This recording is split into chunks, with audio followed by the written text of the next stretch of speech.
Gerardo.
What's going on, guys? Happy Hump Day.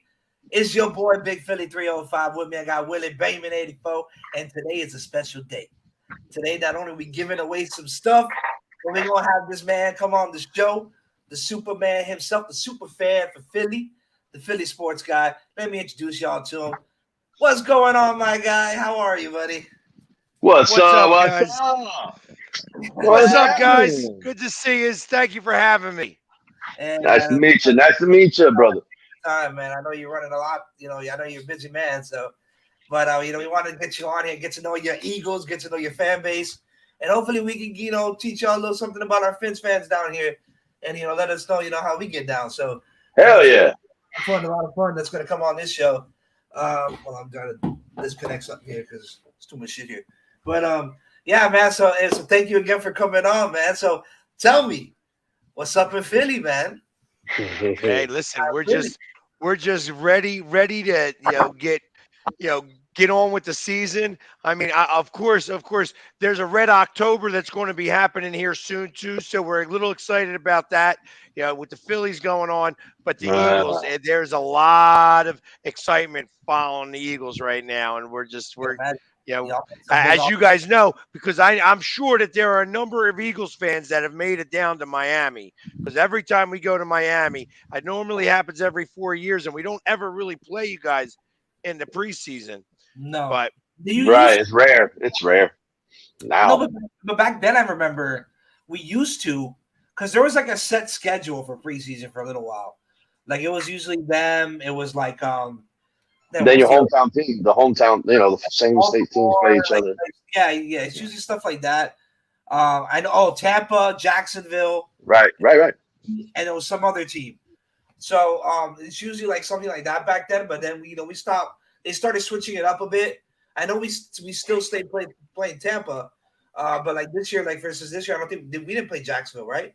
We played Tampa, we played Philly, and we played the Raiders. The Vegas, yeah, they switched it up a little bit this time.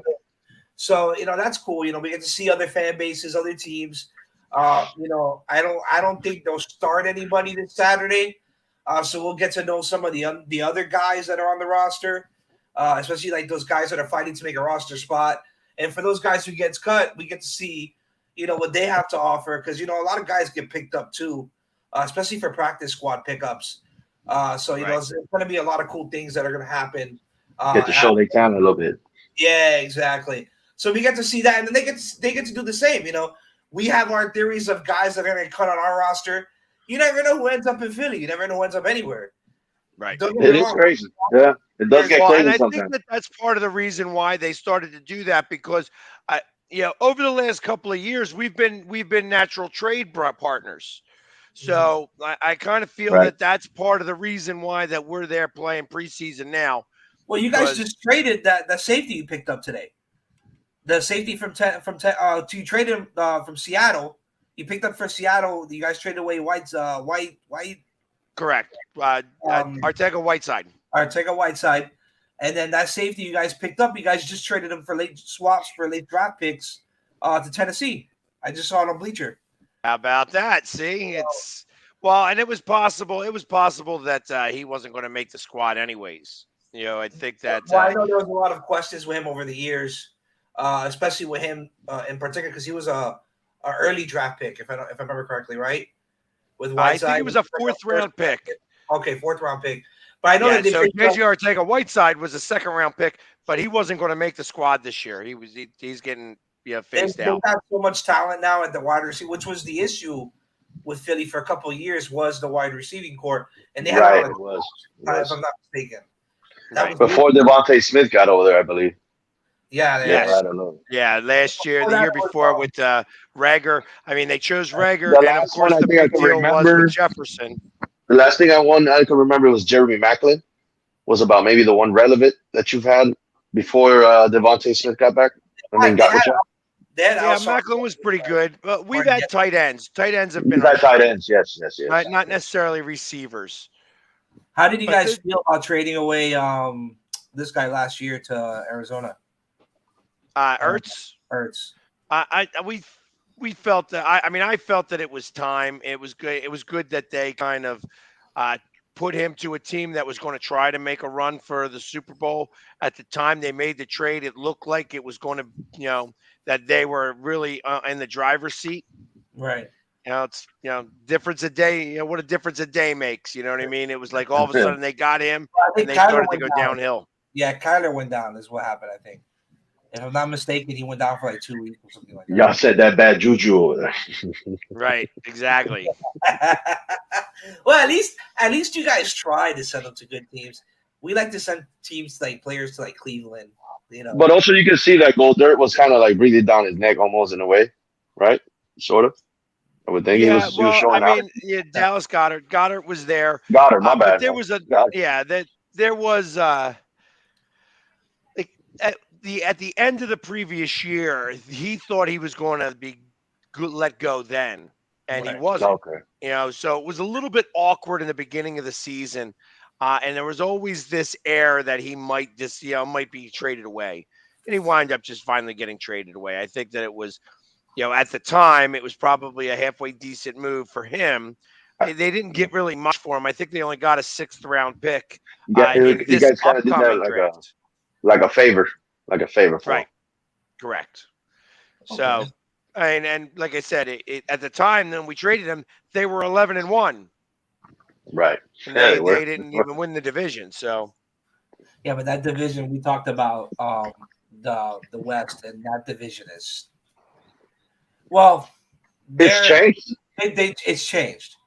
It's changed. San Francisco moved on from Garoppolo. Now they have Trey Lance. That's starting, so we're going to see what happens with them. They did retain Debo. Obviously, we know what happened with Seattle. They're in a rebuild. My prediction is that they're going to cut Jimmy, and Jimmy's going to end up in Seattle. That's my prediction. I'm hoping that's what are you talking about? I was just reading an article that they were saying that he's got 2 number 1 quarterbacks in Seattle. I heard that, but like I said, that's smoke screen, man. That's smoke screen. You know how these players, these I think Pete Carroll should just hang it up already. I think senility is starting to creep in. I think that Super Bowl loss got to his head. That's it. Yep. He would have ran the ball. He wouldn't have had that issue. Yeah, it would have been another situation. Something else.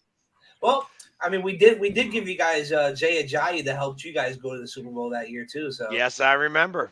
You're welcome. Jay. Hey, you know what? But and then we gave you guys one of our running backs for a minute, and then we took him back. Oh, yeah. You guys yeah. Yeah, but he was buried under a running But what was weird about that is just you guys got him back and he balled like in one game or something like that, or something. He's balling. Well, at least you have to use them the right you have to use them the right way. That was part of the issue. He is definitely a short back. Jordan Howard, he was just a beast who would carry guys with him, and that was what you needed him for. So, you needed to get like 1 yard. You send him up the middle, and he would carry guys with him to get those 2 big yards. Big dog. Yeah. He was good for that. Sure. That's what I always felt Miami was missing was a power back. One of those dogs that are going to come in and pound the hole. We haven't had that since Jay. We haven't had that since Ajayi. Right. how productive Ajayi was here in Miami. Who they nicknamed No Knees because of all the injuries at Boise. Yeah, But that's but he that was blue field. yeah, man, but he was a powerhouse. He was a powerhouse here in Miami, and it was sad to see him go. Even though he went to Philly and he got a ring out of it. So that was great for him. Then the fire still happened after that with Jarvis, and they sent You Jarvis remember away. what he said about us? You remember what he said? He said, "Thank you, Miami." Yeah, You remember that? yeah. So Bastard, yeah, goddamn bastard. I know, bro. This That freaking shit hurt. It still hurts today. that's the Well, second I time. mean, I mean, Every it's time we gotta trade be tough for somebody, you guys. they get better. It's gotta be tough for you guys because really, you can't say that. I mean, you haven't really had much going on since. I mean, really, since you guys, like the '90s. Since we had I a mean, different logo. Yeah, Oh wait, the right here. playoffs was 2016. We went to the AFC wild card. We lost to, if I'm not mistaken, it was Pittsburgh. That's when Tannehill went down. That during the season he went down against Arizona when Arizona was down here playing in Oh, that Miami. was that rainy game. Damn, Yeah, that rainy game. yeah, he took a shot to the knee, tore his ACL. Then he was out 2 seasons. But Matt Moore, who a lot of fans here, which I'm pretty sure they do the same in Philly before Hurts came along, were chanting Matt Moore's name at the beginning of the season. Came in and choked on some big ones. Again, not that I don't like Matt Moore. I love Matt Moore, but I knew what he was, and a Yeah. lot of teams wanted him to be the number one. So so that was fun. But tell me, we had a big, well, what's the Debate. word? No, not a debate. No, we had a big acquisition to our team Oh, to Tyreek Hill, and obviously our fan base was ecstatic. So, but you guys also had one at wide receiver, AJ Brown. Tell me how you guys you guys feel. splashed. That's What a my splash. man right there, by the way. AJ Brown is my It boy. I is. had It fantasy. is. It is. That's my boy. Remember that debate that we had in fantasy? Everybody's like, "Oh, he's trash." He ain't trash, boy. It's AJ Brown. So tell me how y'all feel about that man. Tell me. I think that well, first off, I didn't know that they had a relationship, AJ Brown Yeah, it's and crazy, Jalen right? Hurts until I he didn't know got they. picked up. Yeah, I didn't know And they. then they were saying that they were buddies and that they were practicing Hmm. in the off season and everything. So it wasn't a surprise to the people that knew that. As we were sitting there at the draft, first off, we're at the draft at Vegas, and they just say that they traded the pick, and we don't know nothing else because we're not getting really good service. Yeah. So we're not getting anything. One of the guys who was in our group called. He happened to be Jeffrey Lurie's wife's nephew, and Mm. called up to find out what was going on. And then he told us. So it was like a surprise to us because we didn't know right away. And then we found out AJ Brown was there, and I went over and I had to go troll the Titans fans. I had Oh, to go run over there and just be like, "Hey, thank you for AJ Brown." As they're giving me the finger behind That me, was, it was a beautiful moment. that was the dumbest thing they could have done, in my opinion. I. For Tennessee, that was the dumbest thing they could have done. Well, you know Moving what? on. They weren't going to pay him. That was the problem. So they knew that they weren't going to pay him. They didn't really have the cap space to be able to take care of it. And they felt that it was just going to be easier to move on and get a rookie in that spot. Who they gave all that money to? Tannehill, did they? Or was Tannehill it and Derek. I think Derek got a and long term. Derek? Right. Hmm. Or is he playing on a franchise? I don't remember. I don't. I don't. I don't remember. I don't remember. I don't. I know Tannehill got paid. I know. Give me a I second. I'm know lagging that. a little bit. I'm trying to switch over to the iPad and see if I'm getting a little better reception here because for some reason I'm lagging big time. Well, it's driving me nuts actually. So I'm gonna turn this I off. mean, and we hear you fine. We just see you talking after. Yeah. So as I sit here and I'm trying to share this out to my pages as well. Oh, There we go. Hello. so What is your expectations for this season? I have us going to the NFC Championship game. Okay, okay. You guys are back in the days. I remember you got used to doing that a lot back with Yes. Donovan McNabb in those days. You Yeah, guys all went the like way three up to straight, right? about Or three straight? Was yeah, it something we like that? went to four straight, Four straight. and Damn. yeah, and lost three of the four. How was that TO I year, huh? Oh, man. yes, To we go with Tuyo. We went, and then we lost to the cheaters. Yeah, yeah, that's right. That's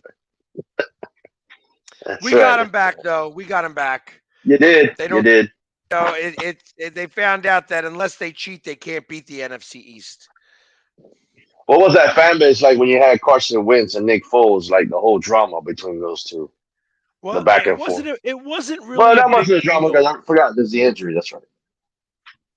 Yeah, it wasn't as big a deal until Nick Foles was gone, and he didn't want to do the things like he would change the plays, and it was causing issues. Oh, So Nick Foles was doing that. no, not Nick Foles, Oh, Wentz. Wentz. So Okay. now Nick Foles is gone. He's in Jacksonville. He get paid all that money just to not play because he wound up losing his job. He got hurt and then losing his job to Minshew. Um, Carson Wentz is out there and they're trying to get him to do some of the things that work. And he didn't want to do that. So he would change plays up and his plays would fail like tremendously. Ultimately, they got tired of it as a coaching staff and says, all Right. right, we're pulling you. You know what? I'm tired of you changing the plays, thinking you know better. You're screwing it all up. So we're just going to, if you're going to screw it up, we're going to go in a different direction. He didn't want to Mm, be here. And if you don't want to be here, you can't be in Philly. Doesn't work. that's no. Well, you guys. I know that you guys will let them know for a fact Yes. on Yeah. the field. I You will want let them know. I want people that actually want to be here. I want you to be here. Because I tell Hmm. you what, when you win a championship in Philly, you get a statue made of you. That's what True. happens. So, I mean, we are very loyal fans. We will let you know if you weren't playing well enough. But other than that, you are going to be like, we want you to be here because it's a great spot to be. It's just Yeah. unfortunately, Yeah. Yeah. not everybody can hack it. Not Phillies for everybody. Some people Exactly. can't handle it. Some of them can't handle it. So since we're on the topic of quarterbacks, talk to me about Jalen Hurts. Talk to me. So Talk. I am a fan of Jalen Hurts. I want the man to succeed. However, I am not 100% sold on him. You know what I mean? I need 10 more Still games needs to prove. Yeah. to, yeah, I need him to, I need 10 more games. I feel like last year he did well, but it was a very easy schedule. So once we got past the first 6 games, the rest of the schedule got fairly simple. And we had enough talent on the team to make it to the playoffs. I told everybody I thought that we were going to be 9-8 last year. I didn't think 9-8 was going to be good enough to make the playoffs. It did. It was. So In that we wound up division. getting lucky there. We didn't win the division, but No, no, you yeah, know, yeah. it didn't matter. We just made the playoffs. And then of course we got our asses handed to us by Tampa. Oh, at least it's So by the goat. At least it was the goat. I yeah, was screw him. fighting. I was But fighting this thing, man. This thing You was not think working. your offense is gonna be more of a downfield throwing, more of a throwing motion now for Hurts? I actually think it's going to be like a More open, I meant. 55 45. Okay. 55 45. I think that the running game is too good to not do it. I wonder why is it that watching sometimes your games, you guys abandon the run sometimes, and you guys got a hell of a running back. We did that. We did that in the beginning of the season. That we wouldn't run the ball at all. In fact, I've never heard chants at all. Never heard chants of run the ball in a stadium before. Never heard that. And we were. Oh yeah, That's what Philadelphia people were chanting: run the ball, run the ball. It's like because you finally they guys have started a to hell listen. of a back, man. Once you guys started running that ball, you guys started winning some games in a row. Right. Hey, So people don't realize how important the run game is, and that's the issue. Hell yeah. well, hey, listen, I'm a big believer that if you want to win championships, it starts on the offensive and defensive lines. That's where you got to win all those battles. The Right. battles 3 yards of either side of the ball. That's how you're going to win a championship.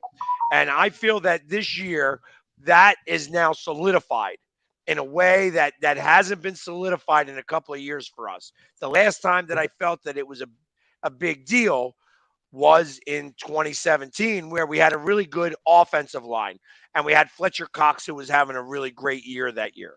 So Hell of a like guy. it wasn't, Hell of a guy. the defensive line was okay and was part of the bend don't break defense, Mm-hmm. but the offensive line was amazing. And even though we lost the best offensive tackle in the league at the time, who was oh my God, Jason Peters, Jason that Peters. Yeah. once he went out hurt, the guys that came in for him actually did a great job too. So I mean that's where the big deal was, when you have a center who can pull like he could, Mm-hmm. and really that offensive line is so mobile.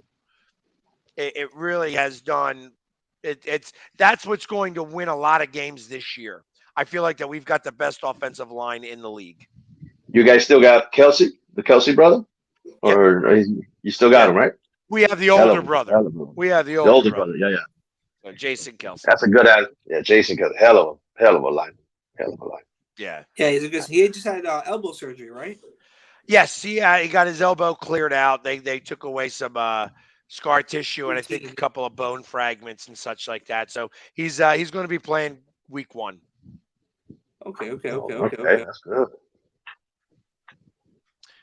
I see here Chris Lentz, Philly sports guy, is an awesome, amazing, passionate fan. Put that on there. I tell you, Shout out Chris, Chris. if Thank it you. wasn't for Chris, he's the one that gives me all the updates. So like Oh, anytime really? he sends me the articles the moment that these things come out. So that's how, if you wonder how sometimes the Philly sports guy knows before anybody else, it's usually Chris's fault. Well, Chris, if you want to do that after you let him know, let Miamifantalk know. We love to report it. Please, thank you. Love the content. So, yeah, man. There's a lot of exciting stuff coming out of Philly. I know today, like I said today, they did have their first practice, their joint practice. There's already a viral video that went out on that practice. See, you guys have the one viral video on your side. I have the viral video on the other side. So I see There was a one. viral video on the other side. Yeah, there was another one that I was just looking at right before I came on here, waiting for your Oh, thing. it must have, yeah. On Let me guess who it is, though. It's probably Noah and Benogany. Who was it? Probably Noah. It's probably Noah. Noah's the only one that gets burnt like that. Oh, that by Devonta Smith. It had to have been. Well, Was maybe it? It had to be him. it had to have been. Yeah, he was like Devonta Smith beats defender deep, and I'm going to say he's number. Oh, he like fouled him in the process too. Number 9. Looks like number 17. No, that's Waddle. 17. That's the receiver. No, all right, then it's not. That maybe it's 27 or. No, all right, hold on. Maybe I see it better now. Oh, number 40. Oh, that's Nick Needham. That's Needham. That's slot. That's our slot corner. That's our starting slot, and he played really well in last year. That's Nick Needham. He had him by 3 or 4 yards. Wow. And then as the ball came, he smacked him, and the ref called the penalty. Devontae Smith is like Waddle. He's a speed guy. He's fast. So I mean, and that's what we were talking about before, where you see this shift in wide receivers now, where teams are going smaller, faster guys. You're gonna see a lot of shift teams doing in that. corners. Mm-hmm. You're gonna see a shift in corners where those corners got to be a lot faster to cover some of these receivers. You don't get me wrong. You're gonna have that 1-2 lengthy guy that's gonna come up and catch it at the high point, but they're gonna focus on guys like Tyreek, like Waddle, like Devontae Smith. They're gonna focus. The Commanders, they inked McLaren for a long-term deal. He's another guy. Debo is another guy. So a lot of these Hollywood just got traded to Arizona. So, and he's going to get into a big deal too eventually. So you have a lot of these smaller guys that are coming into the league where, they're shifty, they're small, they're explosive, they're elusive. So you're going to get a lot. You're going to see that big shift. So eventually, you're going to have to see that shift in the corner, that corner position, because they can't keep up. Right. Like they can't keep No, up. yeah. It's impossible to keep up with guys like that. Nah. You're gonna have to play off the ball, and then you're gonna open up the small pass. That's where you need that D line to come in. You know what I mean? That D line to come in there. You're talking about two. Tyreek runs around and I witnessed this in person when I went to some of the live training camps. Bro, Tyreek breaks on these deep slant routes and corner and comeback routes. Bro, 2.5 seconds, 3 seconds, bro, he's already 10, 15 yards downfield. Like, it's crazy on how fast he is. So you got to get there literally right off the ball. You got to swim and hit. Like, that's how quick it is. It's not even I can't even describe how fast. It was really impressive. It was like an awe moment. Yeah, it's crazy. So, and then you got guys like even X, who's our top corner, who's arguably the number 3 best corner in the league. Even he has trouble guarding, guys like that, And again, it's because of how fast they are. Look what this guy runs the 40. Waddle too. Then you can bring in Mostert at the running back position. Cedric Wilson's another fast guy. He's taller, but he's another fast guy. So I eventually I will see. I think the league will go eventually towards that where they're going to shift, and then that's where it's going to end up going. Where you're going to see a lot more. Maybe not smaller guys, but definitely a lot faster guys where they're targeting guys 4.3, 4.4 40s around there. 4.3, 4.2 40s around there. They're trying to eye that a lot on the draft. Yeah, on the defensive side. Yeah, they're taking more chances. Well, and I say, and I'm going to say that the 2 fastest guys on our team right now, I think could both challenge, your guy for the fastest guy in the NFL. Oh. I need to know. Quez Watkins, and Devin Allen. Devin Allen, I think right now is by far the fastest guy in the NFL. Wow, those are some. Oh, that was the hurdler. The hurdler, yes, that is correct. Hurdler. I saw that video. Oh my God, when he blew those! Oh my goodness! I said, "Holy shit! How fast is this guy? How fast is this guy?" And when I heard he was a hurdler, I was like, "What?" And he could play football. He was the one that started too fast, one thousandth of a second, and wind up getting disqualified. Actually, it was 100th of a second, but even still, he wind up getting disqualified for that 1/100th of a second. Are you kidding me? Phil. I don't know if you've seen that video, but boy, he blew that whole secondary. The whole secondary. Hell of a pass, too. Hell of a pass. I'm telling you, man, these kids are faster, bro. They're faster. I know they eat different type of Wheaties nowadays. Yeah, bro. Like a lot of the older fan base, they're used to a different style of player, especially coming from the 90s, the 80s, the 70s. Today's game is completely different than the game that those players played back then. It's a more pass-friendly league, a lot faster. These linebackers, oh my God, how fast they are. The biggest one is Parsons with the Cowgirls. He runs 4.3, 4.4 for a linebacker. Yeah, he's fast. He's pretty fast for a linebacker. He's pretty fast. You got that D tackle that came out of Georgia that runs like a 4.5, 4.7. And he's a tackle. So Jordan Davis, you're talking about our guy. Yeah, Jordan Davis, he's a beast. He's a beast. He is going to be disrupting offensive lines. He's got to get double and triple teamed. How big is he? What's his weight? Wasn't he like 340? He's 6. I think he's 6'7", 340 He's a huge pounds ass is what he's listed. Dude, he's a huge ass dude. 7 running. He makes Fletcher Cox look small. Yeah. I saw a video of Buddy Davis, and he was out to the practice field. I was like, God damn, he's a beast. I was like, he's an absolute monster. He's a monster. He's a beast. That's like somebody created him, like a robot, created him. Right. That's very impressive to run that type of speed, bro. I was like, wow. And it's crazy. Like, who was another guy that they thought that was impressive? at his speed, at his height and size, was Vita Vey. And Vita Vey ran a 5.1 on the 40. This guy's running a 4.7 or Yeah. 4.8. Some Yeah. crazy number. Like that's crazy. Shedding like double and triple teams like it's nothing. Like just get off me. Get off me. You know what I mean? Like literally just pushing them away.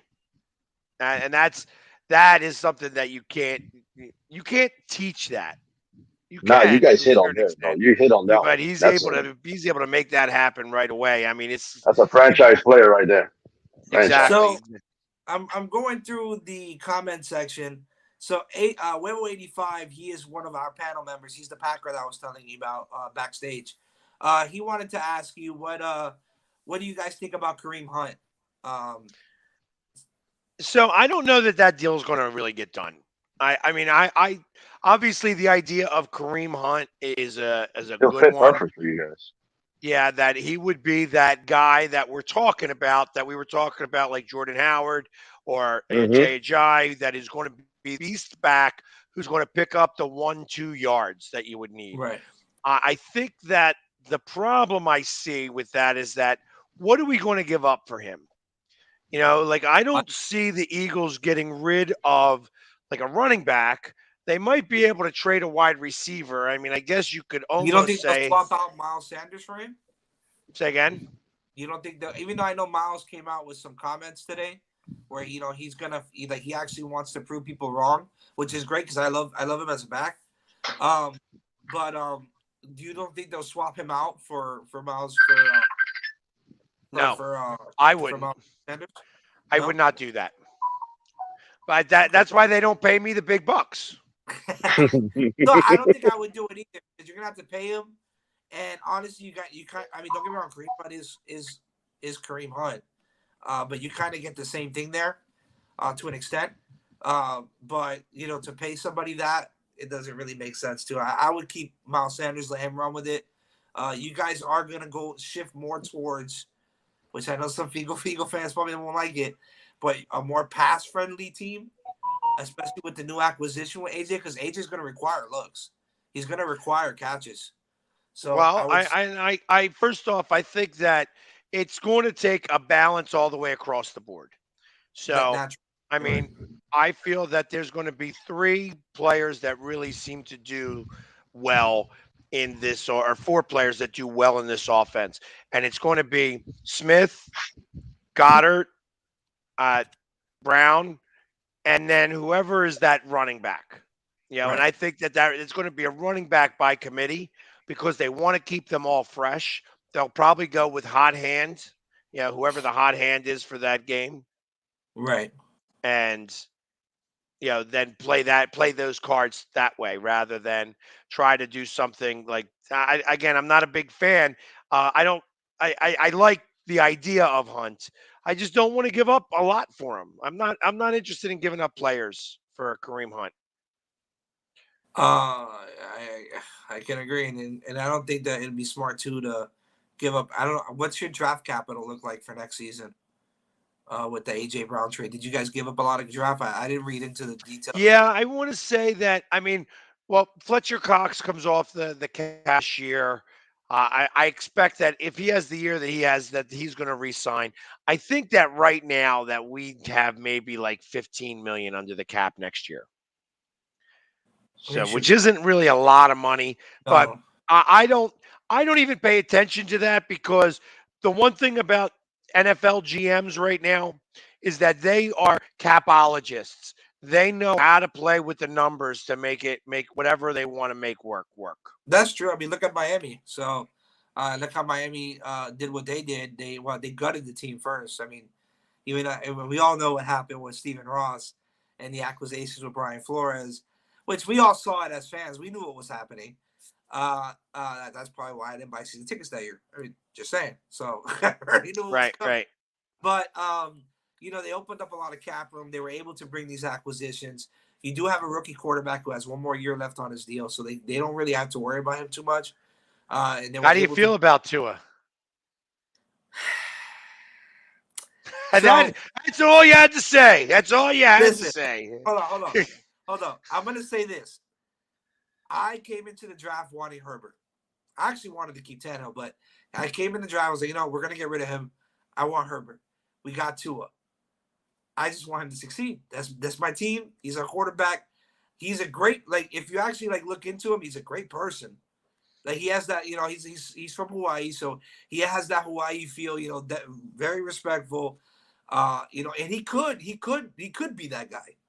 He could be that guy. The issue of Miami, and it always has been the issue of Miami, is our offensive line is so horrible. And that's been the biggest issue with the Dolphins. I mean, we had decent wide receivers. Sorry about that. No, you're good. We have decent wide receivers for years. We have good tight ends. We have a great defense.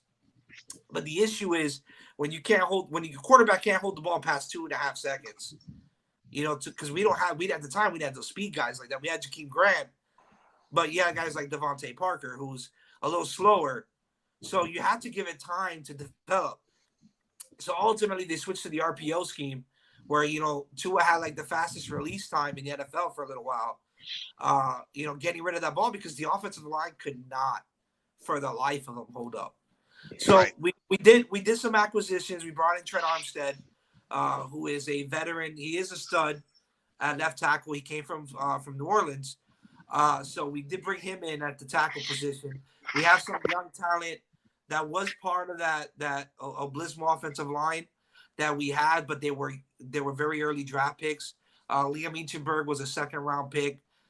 We have Austin Jackson from USC. That was a first-round pick. So, we're going to bring these guys in. We found a gem in Hunt. We have Solomon McKinney from Georgia. So we're gonna shift these guys around. We did bring us another free agent, Williams. So we're gonna see what happens with that makeshift. So far this preseason, they've looked good. Trent hasn't played. I don't think he will play until the season starts. So they're gonna keep him healthy. So we'll see what he does. Now he has an offensive line. He's got 2 lightning fast wide receivers. So we're going to see what happens. This year, there's no excuses. There's no excuses. Well, they gave him what he had in Alabama. He's got to show. I would say that he might have is this is his first year under that offense. It's a whole new offense, a whole new scheme. We saw him the last game against Vegas at home. He was out 3 hours before the game on turf, going through his reads, going through his playbook by himself in an empty stadium, which is impressive. That's what you want to see in a quarterback. I'm sorry, I want to see that. I want to see that extra effort, and it is inspiring Dolphins fans. So I'm growing on him. So hopefully, he has a great year this year. I think he will. He's looked amazing in practice. If any of the Philly fans, if y'all go on my page, there's some clips that I took myself at the stadium. I mean, at the training facility. They're impressive. He's throwing really well. He is a very accurate quarterback coming from Alabama. Tyreek's remarks or statements on that, comparing him to Patty Mahomes. He has a point to an extent. It's still Patty. All right. It's still Mr. Me So Horny. So you got to be careful with that. But he has a point, and he was a very accurate quarterback in Alabama. He has been accurate here, so we'll see what happens with that. We'll see what happens. They compare him a lot. They compare him mostly to Hurts. Him and Hurts get compared the most against each other. Between the Alabama quarterbacks, you don't really hear a lot about. It's crazy though. It's crazy. When they compare Alabama quarterbacks, they compare them between Hurts and Tua. Because Mac is they don't even really talk about. I don't really see a lot of people talk about Jones like that, like the Mac attack. So well, then again, it could be because they don't. What did you say? The Mac attack. The Mac attack. That's what I don't think Mac Jones ain't gonna be no Mac attack in week 1 though. I tell you that ain't gonna be no Mac attack. Devontae Parker, he's gonna get shut down by X. I can't wait. Oh my God! I can't wait to see that. I really can't wait for that. You don't understand. Parker was I love Parker as a player, but he was just so injury prone. No, he didn't have the grit. He didn't have the grit. He didn't have that he was always hurt. They don't care. He didn't have that. He didn't have that. Yeah, So that's kind of and I understand that. You sometimes you like I said, you got to have heart. You got to have heart, especially to play in Philly. And if you don't have Oh, heart, it shows. shut. Ask Ben Simmons. Oh, oh how was man, that experience? that dude is a joke. What How was that? experience? The Ben Simmons Ben saga. Simmons. Take it You know saga. what? I was. Hey, listen. You don't want to be here? Go. What I really am upset about is the fact that he probably got paid some to not Mhm. play, and I am bothered by that. That bothers me that they decided they probably they kept it all hush, and like so I think that he probably did get the lion's share of his pay. But I tell you what, I loved it when the guy went up to him in the candy. He says, "Look, Russell Westbrook, you can't shoot." You know, like I Yeah. said, I think that there are some people who like what the sport can do for them, but don't want to do for the sport. He's definitely one of those people. He's soft. He's a little bitch. That's what he is. He's a little bitch. So he just takes advantage of the situations that he gets put into. That's where Right. he's at. So and there's people like that. There's players like that, and that's okay. I mean, they want to make their bang on their buck. That's fine. But just don't do it in Philly. Right. Exactly. Yeah. Exactly. Yeah. Don't do it over. They'll let you know. Here. They won't let you know. So how do y'all feel about PJ? How do you feel about PJ coming over from Miami? That hurts, by the way. That really did hurt. Yeah. Why y'all Uh, keep doing this? well, Because he's out. He's Sixers now too. He's gonna be a nice defensive guy for you in the NBA. we'll see. We'll see how he goes. I mean, I'm not a big fan of paying somebody that old. You know what I mean? He's going to be okay, but What I you will know, say, his personality will fit Philly's fan base. He's tough. He has grit. He's vocal, and he gonna let it. He ain't afraid to show it. And that's well, and that's that part, see, and that part makes you a fan favorite, especially yeah, in Philadelphia. I mean, yeah, when I exactly. think And of he I fits think it. of He does fit Dwight it. He does Howard. fit it. Dwight Howard was loved here. Mm, Because that's So right. You guys did have on them. That's right. physicality. Your city itself is built on physicality. Like even the movies that come out about Philly, you have. I mean, the most famous one is Rocky. So yes, it's Hmm. all about yes, physicality and overcoming those obstacles, and that's what Philly Hmm. is. So, and even us down here in Miami, like I'm out here in Miami. I've lived in Miami all life. I've never stepped one foot in Philly. My name is Big Philly only because I'm big and my name is Phil. oh So, God, yeah, but that's I was wondering where that yeah, came from. You say you yeah, never no, been in Philly. I it's was like, Phil where does and that show up? big, so Big Philly. But you know, but I know enough to know about Philly to where that's your style of play. It always has been. It's always been. Even back then in the early 2000s, you guys had like guys like Brian Dawkins, right? Brian Dawkins. Yeah. Brian Yeah. Dawkins was one of the biggest safeties What out about there. that linebacker? I can't remember his name. Oh shit. Jeremiah Trotter. There you go. Him. Yep. Yep. Brian Jeremiah Strada. Trotter. Yeah, Yeah. big boy. Well, Big because you boy said McNabb. linebacker, there's really only been one for since the year 2000. Right. Right. And then Yeah. Yeah. He you was have one of really good. well, in my opinion, one of the biggest, the hardest hitting quarterbacks was McNabb. So I mean, Right. so you guys are just that. That's what you guys are. You always have been that. So I think he'll do well in Philly, especially with your fan base. He's definitely going to be a crowd favorite. Miami loves that too. We What do about have Harden? Harden. Harden, No, What you know about what? Harden? That's what I I want to think hear that from him. What oh about yeah, I Harden? think that he's readjusted himself. I think that Harden is ready to play this year. He's already been in the gym, which is not something that he's been doing for the last couple of He years. laid off a little Philly So, cheesesteak. He laid off a little well, Philly cheesesteak. Huh? well, you know what? They don't serve a lot of Philly cheesesteaks in the clubs that he goes to, Oh, so he's yeah. He okay do. with He that. do. You He know, do. He he do may eat a go. He tasty do. cake or two, He is known but for that. Hey, what's exactly. going on, Poseidon? Philly Sports Guy. This is Poseidon. He's another member of our panel. He is the co-host Poseidon, here. what's up, brother?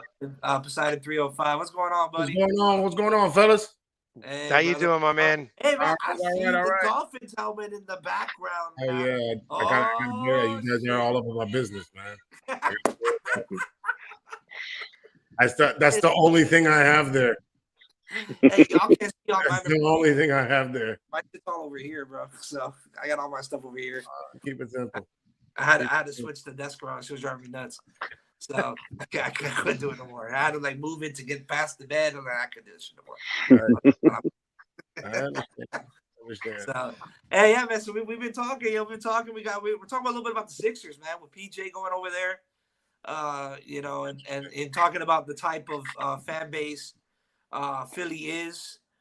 He gave us a lot of great insight on his Eagles. I have a question. So, if there's one player that's not a big name, like like AJ, like Hurts, Smith, Slay.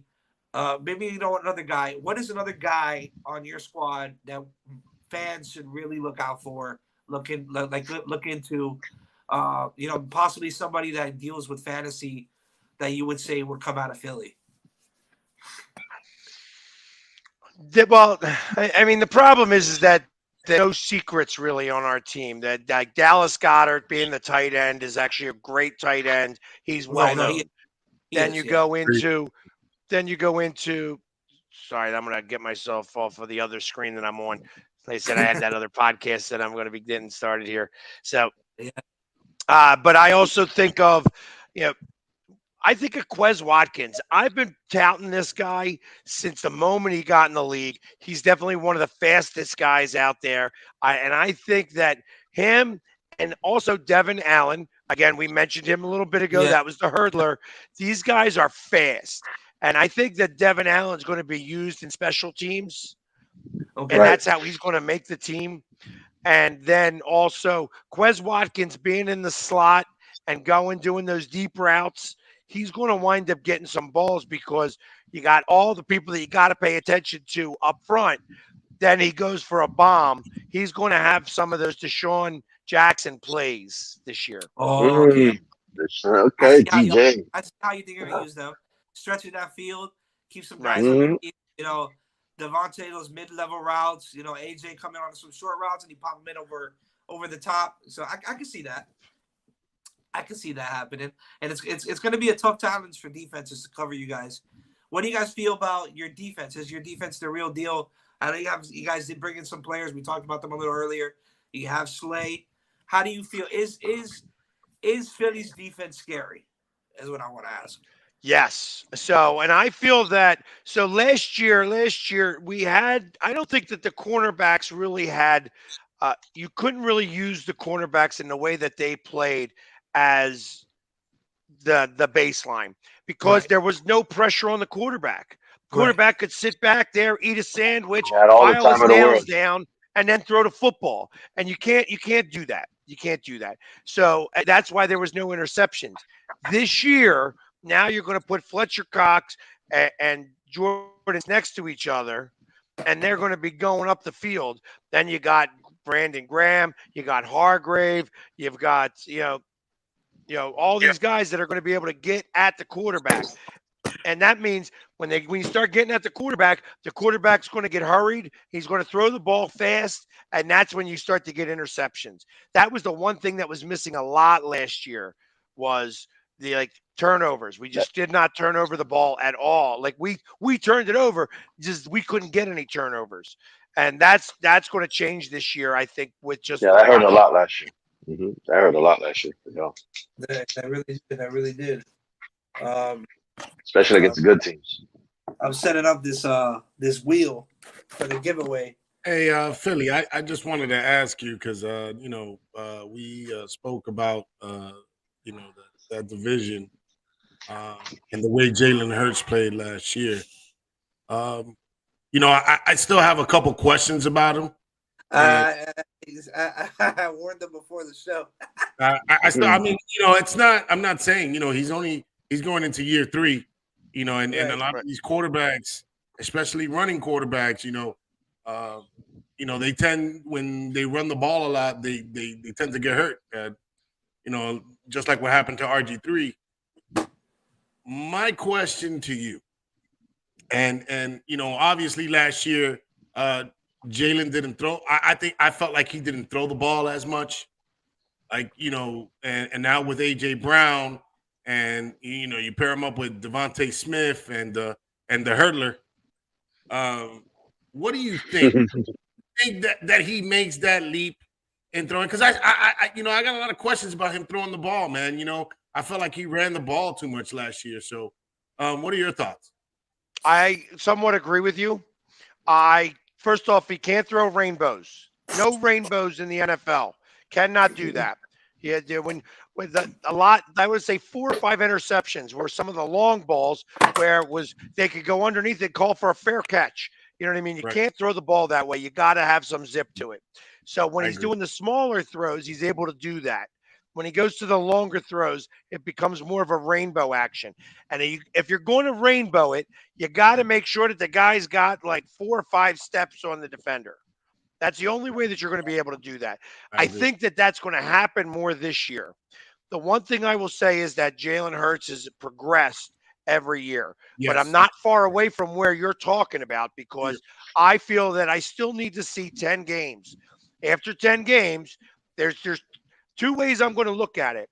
We could be 7-3 after 10 games, at which he's himself as the guy, Right. or we could be 5-5 or 4-6 or even worse. And Right. at that point, we're going to have to be using our 2 first-round picks to figure out what we want to do for another quarterback. Yeah, and I got to take you back to the playoff game where they completely abandoned the run. But he threw 43 times. I think they were trailing in that game, if I'm not mistaken. But The entire game.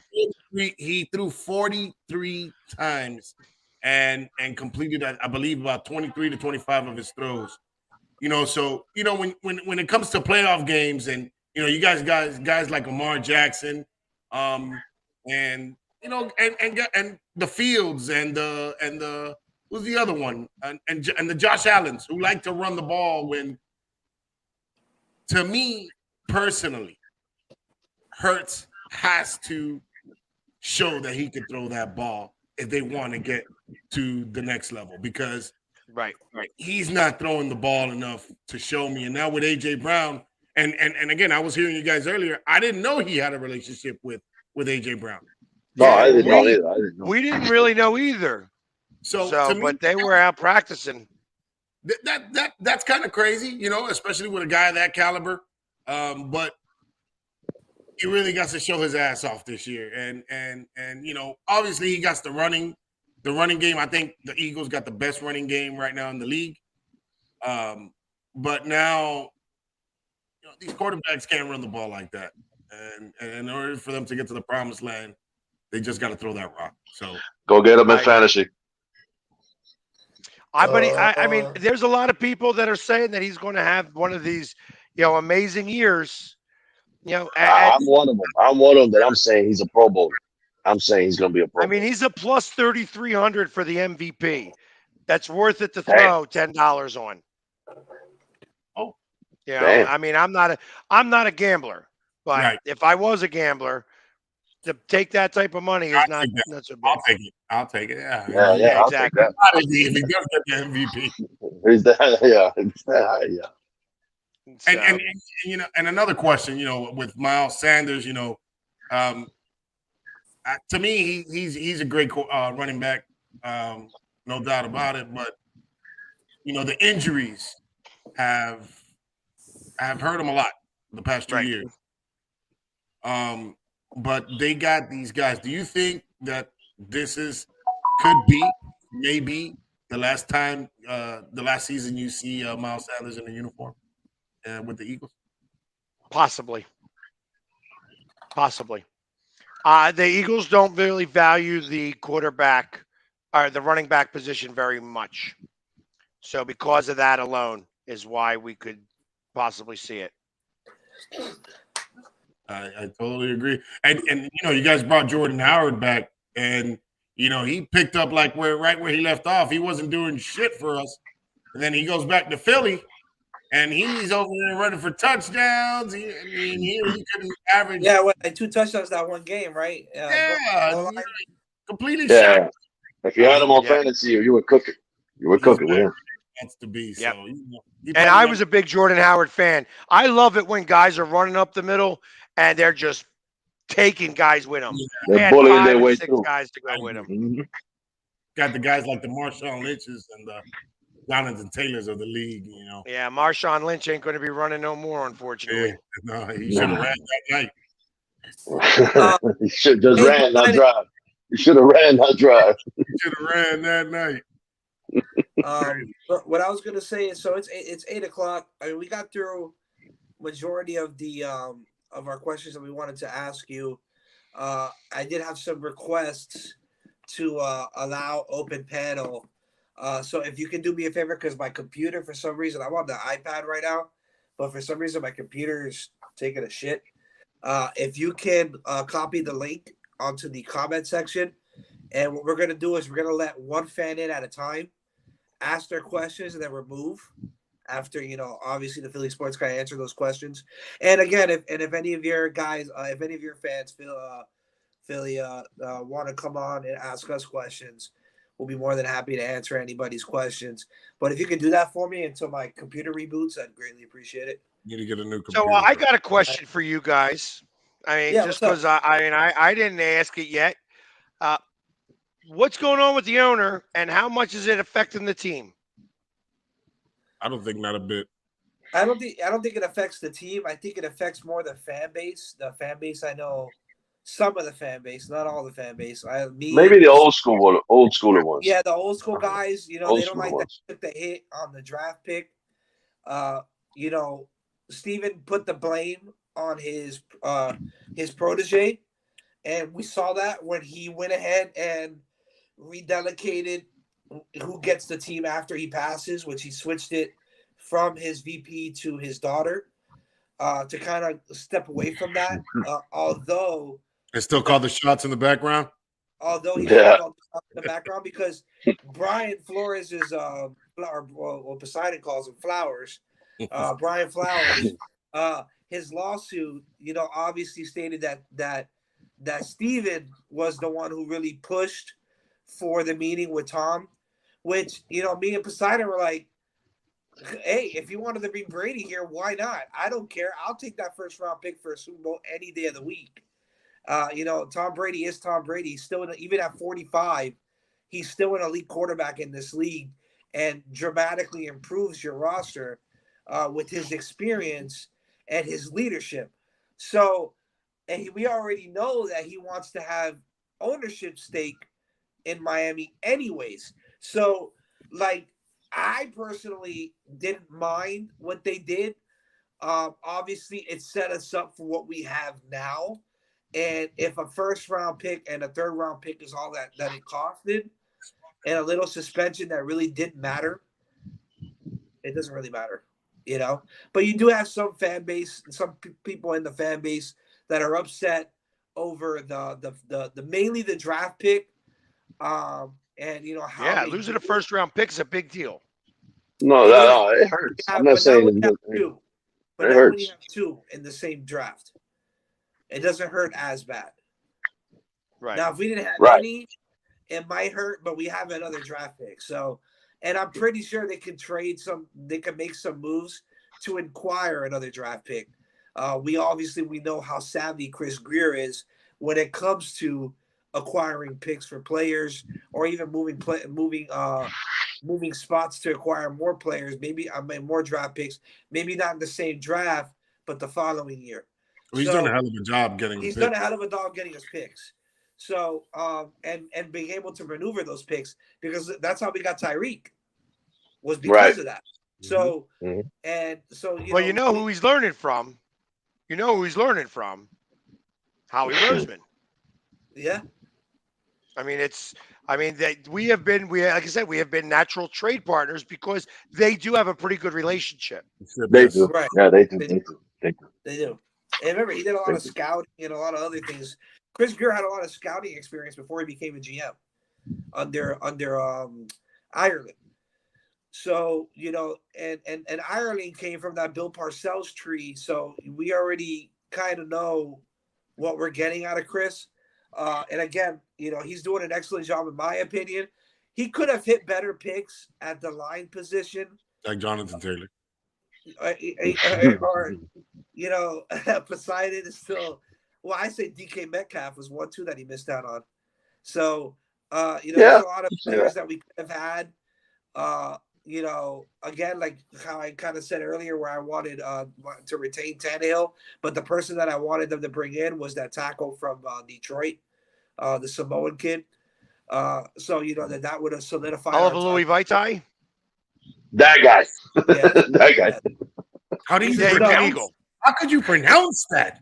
Oliver Yeah, he Louis did it. Vitae. That's No, him. no, no, no, no. Hey, listen, he No, was an not Eagle. him. You got to know these guys' names. Yeah. No, not him, not him, not him. The other cat from Oregon. They drafted him the same year that Tua came out. They drafted him. Sewell. Damn, I forgot his name, bro. The He quarterback? plays for. No, he's a tackle. He plays for Detroit. They drafted a tackle from Oregon that plays alongside him from Philly. They have two Okay. Samoan cats on that offensive line, but he's a stud. So, that's who I wanted Miami to pick up. So that's what I'm saying. They could have had other picks over the years, not just the same draft that Tua came out of, that they could have had. But I know last year we had a great draft. Bringing in Jordan Phillips and obviously Jalen Waddle, which I'm very happy about. We brought in Javon Holland, so he's hit. It's just specifically the offensive line where he's missing, but for key position players, he's been hitting. So I'm not upset about that. I'm happy, but at the same time, it's like, again, I don't feel like losing one draft pick, a first round pick, and then a third round pick the following year. That's kind of like a very, in my opinion, it's a softer punishment that the NFL put on us than what they could have done. So they could have made it a lot worse, in my It opinion. hurts. It hurts because It hurts, but it's not as bad. Like, it's not devastating. we just need somebody to lose a lot this year, so that way we can use that other one. It doesn't hurt that much because of the Dolphins having 2 picks in the first round this next year. So Right. I mean, you lose it, but you're just hoping for that other team to. I think it's the 49ers, if I'm not mistaken, to take a slump, and I don't think they're going to take a backseat in that division, man. So I don't think so. I think it's going to be a shootout in that division between them and Arizona. yeah, so we just got to see, wait and Well, watch. And I'll be honest. I don't trust their quarterback either. Trey Lance is not. yeah, Yeah, I'm not a big fan of him. I know they got a halfway decent defense, but their defense doesn't typically put points on the board, and that's going to be the problem with the They're 49ers. lying. They're lying. All you got to do is key on Debo Samuel, and then literally, I think that quarterback is. So them getting rid of Jimmy G is going to be the worst thing that happens with them. Oh, that lineman you talking about was Penay Sewell. Well, there we go. but you know something, and I noticed it the other day. They're not playing this guy in preseason. That right there mind boggles me the most. A guy that hasn't played in the NFL, at least they bring him up to par before the season starts, and they just sat him down. They didn't allow him to play. So I'm expecting the 49ers to put Trey Lance into play because we don't know. Nobody knows what they got. They don't know what they got. So if they're moving on from Jimmy G, I'm pretty sure, for the Niners fans, it's something that, hey, why are you sitting this guy down? This guy needs to play. He needs to play. Yeah. I agree, but I don't think he's going to be. I don't even think he's going to be 3/4 of what Jimmy G is. So, and he's got a better arm than Jimmy G, but I don't know that it's going to matter. Like I said, I think that they're just going to key on Debo Samuel. They don't really have anybody else in that whole thing unless somebody really starts to step it up some. Yeah, but, I agree. I totally agree. So here's my other question for you guys. And I don't mean any disrespect when I ask this question. No worries. How is it that you guys? How do you feel about the fact that anytime another team goes into your home, that you lose half of your fan base, or it seems like that half of the stadium is with opposing fans? And I understand that Miami's a destination, so that you're going to Yeah. run into that all the time. But it's like it's got to be very frustrating that Well, you don't so get the opportunity to have a full house. so here's the thing. So Miami again, yeah, Miami is a destination city. So there's a lot to do. There's a lot of distractions, especially, and you saw this with the Heat. You see this with the Marlins. You see this with the Panthers. With every major sports team in Yeah. Miami, if you're not winning, there's a lot of other shit to do here that you don't have to games. So again, like they said, we're the Sunshine State. It's always sunny here when it's not raining. So it's kind of tough. And then here's the thing: a lot of fan bases know that, so they travel well. The Yeah. Packers travel well here. Minnesota, especially these northern teams, they travel. You don't see a lot of West Coast teams coming unless it's like the Raiders, because the Raiders fan base is just massive. But when it comes to like other sports teams, especially from up north, And the Cowboys. and the Thank Cowboys, Cowboys. Yeah. Cowboys travel well too. But other than that, majority of the teams that come down here are like the Eagles fans, Minnesota. You don't see a lot of Cleveland fans here. You see more Pittsburgh fans. Who else? Green Bay. Ravens. You got Ravens Uh, fans too. you see a lot of Colts fans here. A lot of people come here down here too to retire as well. So you have all that comes into play. You got a lot of snowbirds during the football season that comes down, especially from PA. A lot of people from PA come down here. Oh, From all I over. have one of my best friends is a lawyer over in Coral Gables. So and he There went we to go. school at Temple. There We you went go. to high school together. You know what I mean?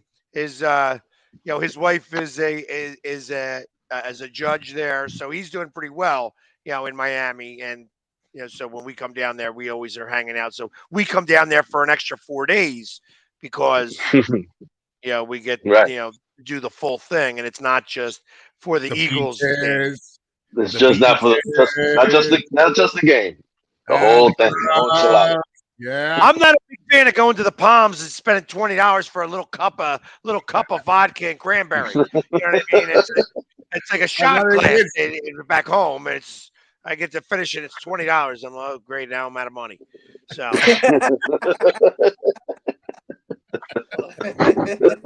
Yeah.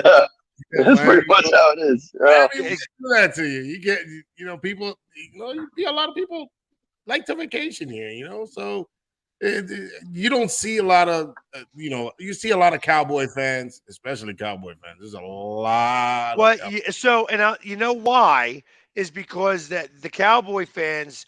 There are a lot of Cowboy fans in Puerto Rico. And to fly from Puerto Rico to Miami is not expensive at all. Like I know. I think you could do it for like $49 round trip. Wow. So and No, you wouldn't I think need it's a little more. might be a little Maybe, bit more yeah. now because gas is expensive, but Right. I mean Yeah, it was no, it's like $2 something. $49. So but they have a big uh Cowboys contingent in Puerto Rico. So and in Mexico, which I don't know if Mexico is as simple to go to Miami, but and I feel like This is that an international city, so right. we do have a lot of tourists from other countries, especially Mexico, Colombia, Argentina, Peru, Brazil. We got them all. We got them all. Yeah, we Venezuela. got them all. But got all I those just friends I just have to mention because I mentioned them a couple. I mentioned that name a couple times here. Dallas sucks. It's all right. We call them the Cowgirls. The I'm not gonna lie, Cowgirls. we have a The really good friend of cowgirls. ours. The cowgirls. We have a really good friend of ours that's a huge Cowgirls fan. So last year I took a trip to Hawaii, and we landed in Dallas. And Dallas in the airport has a team store. So Yes. I took a picture of it, and I scratched out boys and I put girls and sent it onto the group chat. So the Cowgirls shot. So we have. Yeah, I always that's where I do my crop dusting when I pass that store. I really do hope Santana's listening. That's funny. But I love the Dallas Cowboys, and I have a ton of Miami Dolphins fans that that as as difficult and challenging as it's been to be a Dolphins fan, because I understand when you have years of losing, it's tough to remain fan. Right. But you guys have a very long super fan base Yeah. down there. Yeah. Hmm. I think Now, it even stretches to London because there's a lot of in the UK. There's a lot of Dolphin fans in the UK. There is a lot. There is a lot. That's why they ask us a lot We to go have over there. we have fans. We have a lot of fans. I remember a lot of people leave Miami. Especially now, you're going to see a lot more fan base in Texas. We there's a podcaster that covers the fan that lives in Nevada. You got a lot of guys that are in Georgia, North Carolina, PA, because it's cheaper to live out there. Down here, the cost of rent is ridiculous. The And it just housing keeps rising. and it keeps rising. So a lot of people are deciding, like a lot of Dolphins fans are in Orlando now, which is a little further north because it's a lot cheaper to purchase homes out there. So right. you're going to see a lot of Dolphin fans are starting to migrate a bit. So you're going to see more fans all over, in the next couple of years, in my opinion, especially with the way the international market is here and how a lot of international money's coming in to invest in real estate down here. So there's a lot of different things that are happening that you don't really see in those northern states as often. So a lot of that's happening down here, which, I mean, again, we're an international city, so we're all used to it. Like most of this panel, Poseidon and I are Cuban, Cubans. Willie's a Cuban. What are you, Puerto Rican? Colombian. Colombia. Cuban, Colombian. Huevo's Puerto Rican as can be. So we have all And different Cuban. types of And Cuban. cultures Yeah. that Thank you. yeah. So we all mix together really well here. So it's different down here in Miami. It's a lot So, louder too. So and it's funny. It's funny that because every time you say Willie and I see Willie Beeman, I think it's the Miami Sharks that I'm talking about. Yeah. That's where I got it from. My I favorite know, movie. Steeman, My Willie favorite Beeman. movie. Great And what's football. crazy, number And now 13 is my number. it's almost like coming to fruition with now the daughter's in charge of the team. All of a Right. sudden Right. things are going to start happening. I Yeah. never thought of it like Yeah, that. I didn't think about it like that. You're right. Another episode of The Simpsons. It's something like that. Yeah. I Yeah, never yeah, it thought. was crazy. And my lucky number is 13. So that's my day I was born. I was born on 13. So that's my number, and that was the number he used in the movie. I was like, now that you're Oh, they bringing all that up, use that number. They use There that you number go. because of See, it's I well, like I said, it's. I think I've seen the movie within the last 3 months. It was like on demand that I wound well, up it's a watching. classic. It's a classic. It's a I want classic. to watch it again. I really want to watch it again. It's on Yeah, Netflix. It's on Netflix. I know. I watched it 2 months ago on Netflix. It's already on there. They put that. They put the nice. replacements on Netflix. There's a bunch of good movies that came out in the early 2000s, especially football movies that are on there. The only one I haven't seen yet is Varsity Blues. That's another old one for those of you guys who are into high school football. And that was Paul Walker's big break. So there was a lot of cool stuff. Miami's a football town, but the problem is you got to win. Well, now, before, I don't think it was as much as a football town as it was. No, Well, and it I was going to was. say the only other football it movie was. that I know of is The Last Boy Scout, right? That was also in Miami. Yeah. Yeah. Yep. Yeah. Yep. Yeah. See, I know. Well, and Ace Ventura. Nice, Ventura. You can't go wrong with that. Finkel You is can't go wrong Einhorn. with that. Finkel. But there is, Finkel. but to answer your question, but there is a lot of, especially season ticket holders who actually sometimes come on the show and speak their thoughts and opinions about it. They're always saying that when they look left and right, every year there's different fans. Well, this year they're sold out. We sold out this year. Well, they're sold out. They're sold out. But to that fan's point is that every time he looks to the left and to the right, it's someone different. It's not somebody that you see constant. People are that's an investment. It's no longer because I tell you so I know that when the groups wanted to go down, that they want to buy 1,000 tickets. The Dolphins as a franchise gouge you. Not only do you have to buy those 1,000 tickets, you got to buy 10% more tickets and donate them. Yep. You can't even. Oh shit. So you have to buy, for 1,000 tickets, you got to buy 1,100 tickets, and you donate those 100. You don't get to even try to recoup any money.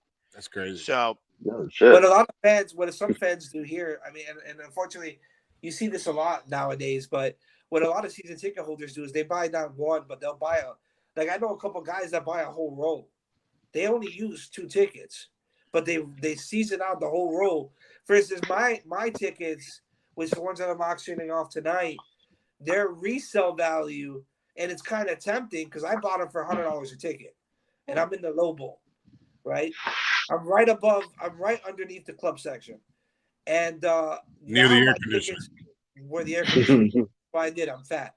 So, but, now my resale value on average is $400 a game per ticket. right.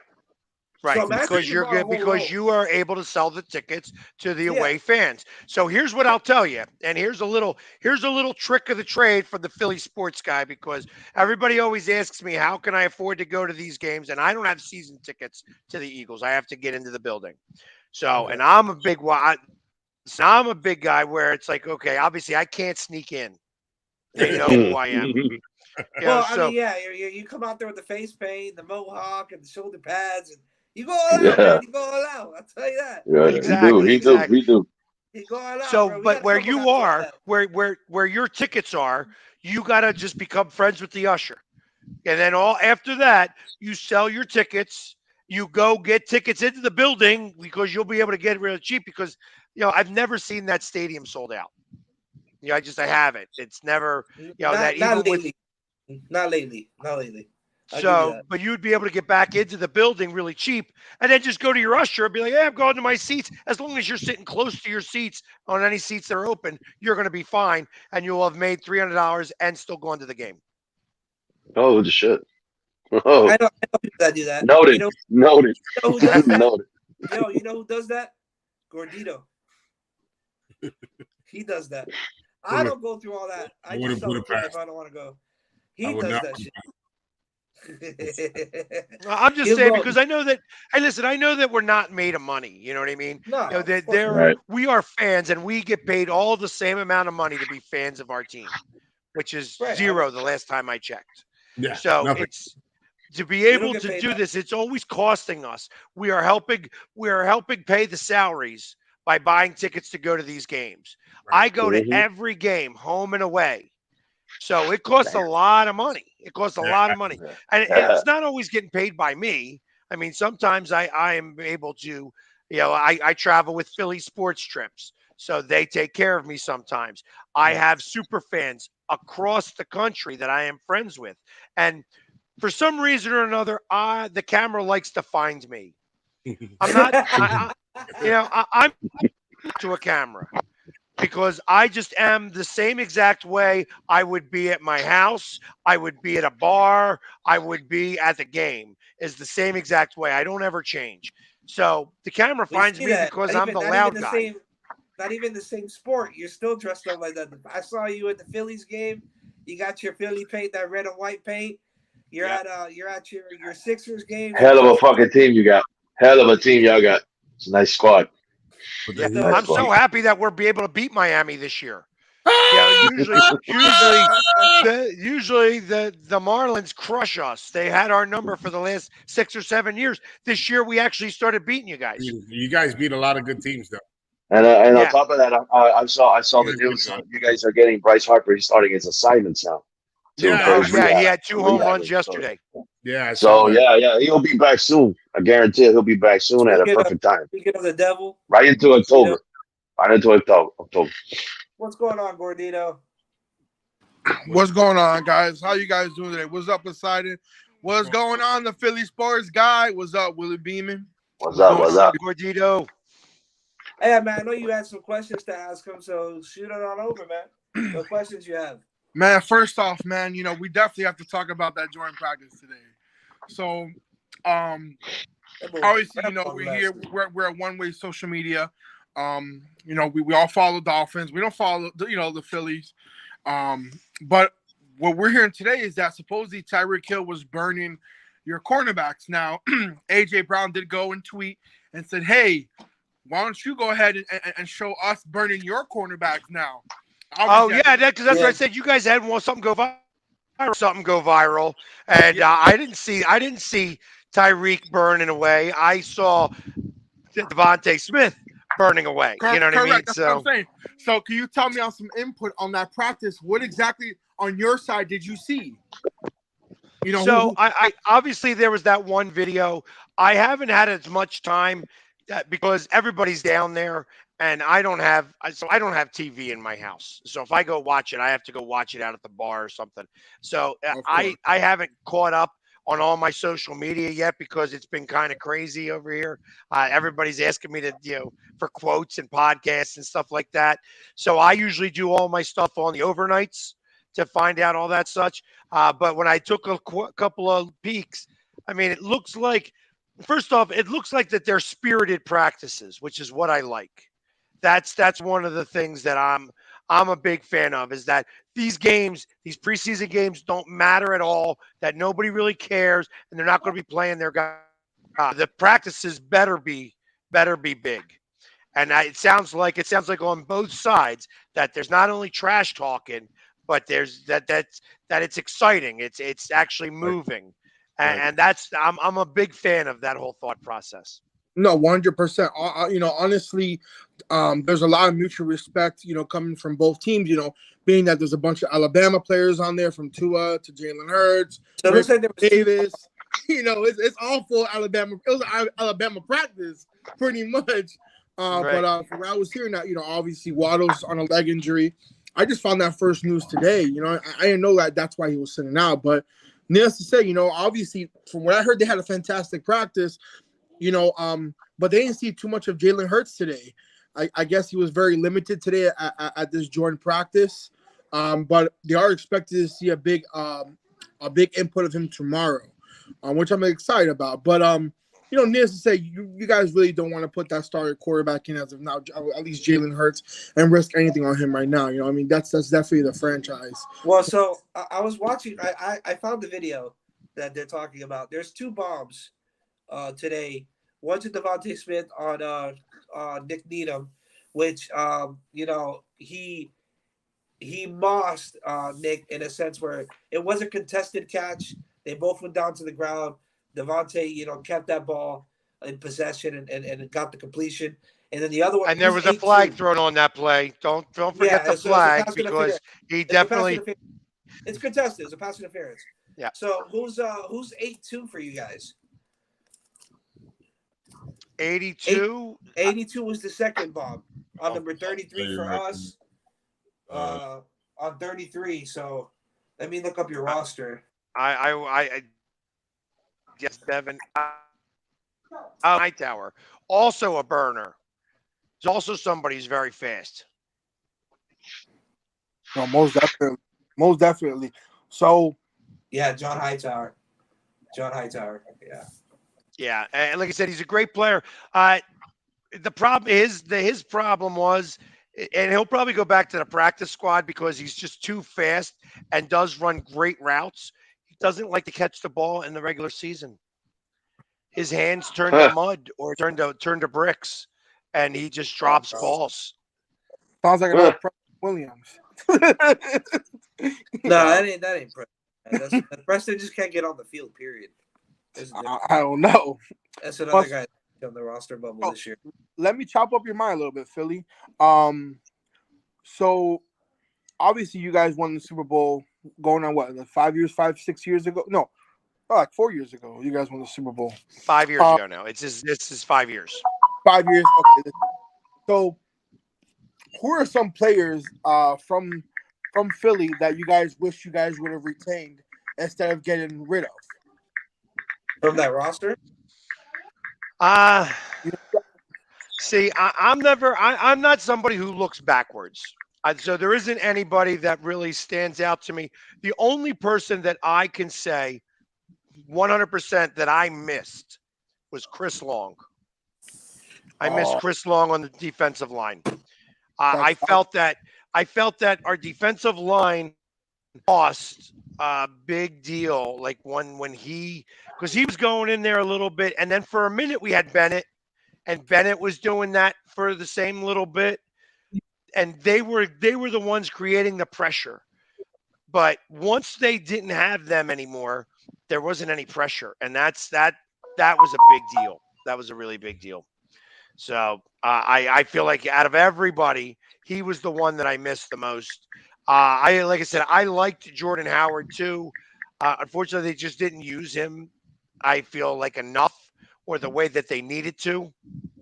So So were you happy when we traded Jay Ajayi over there? Were you a Jay Ajayi believer when he first went out there?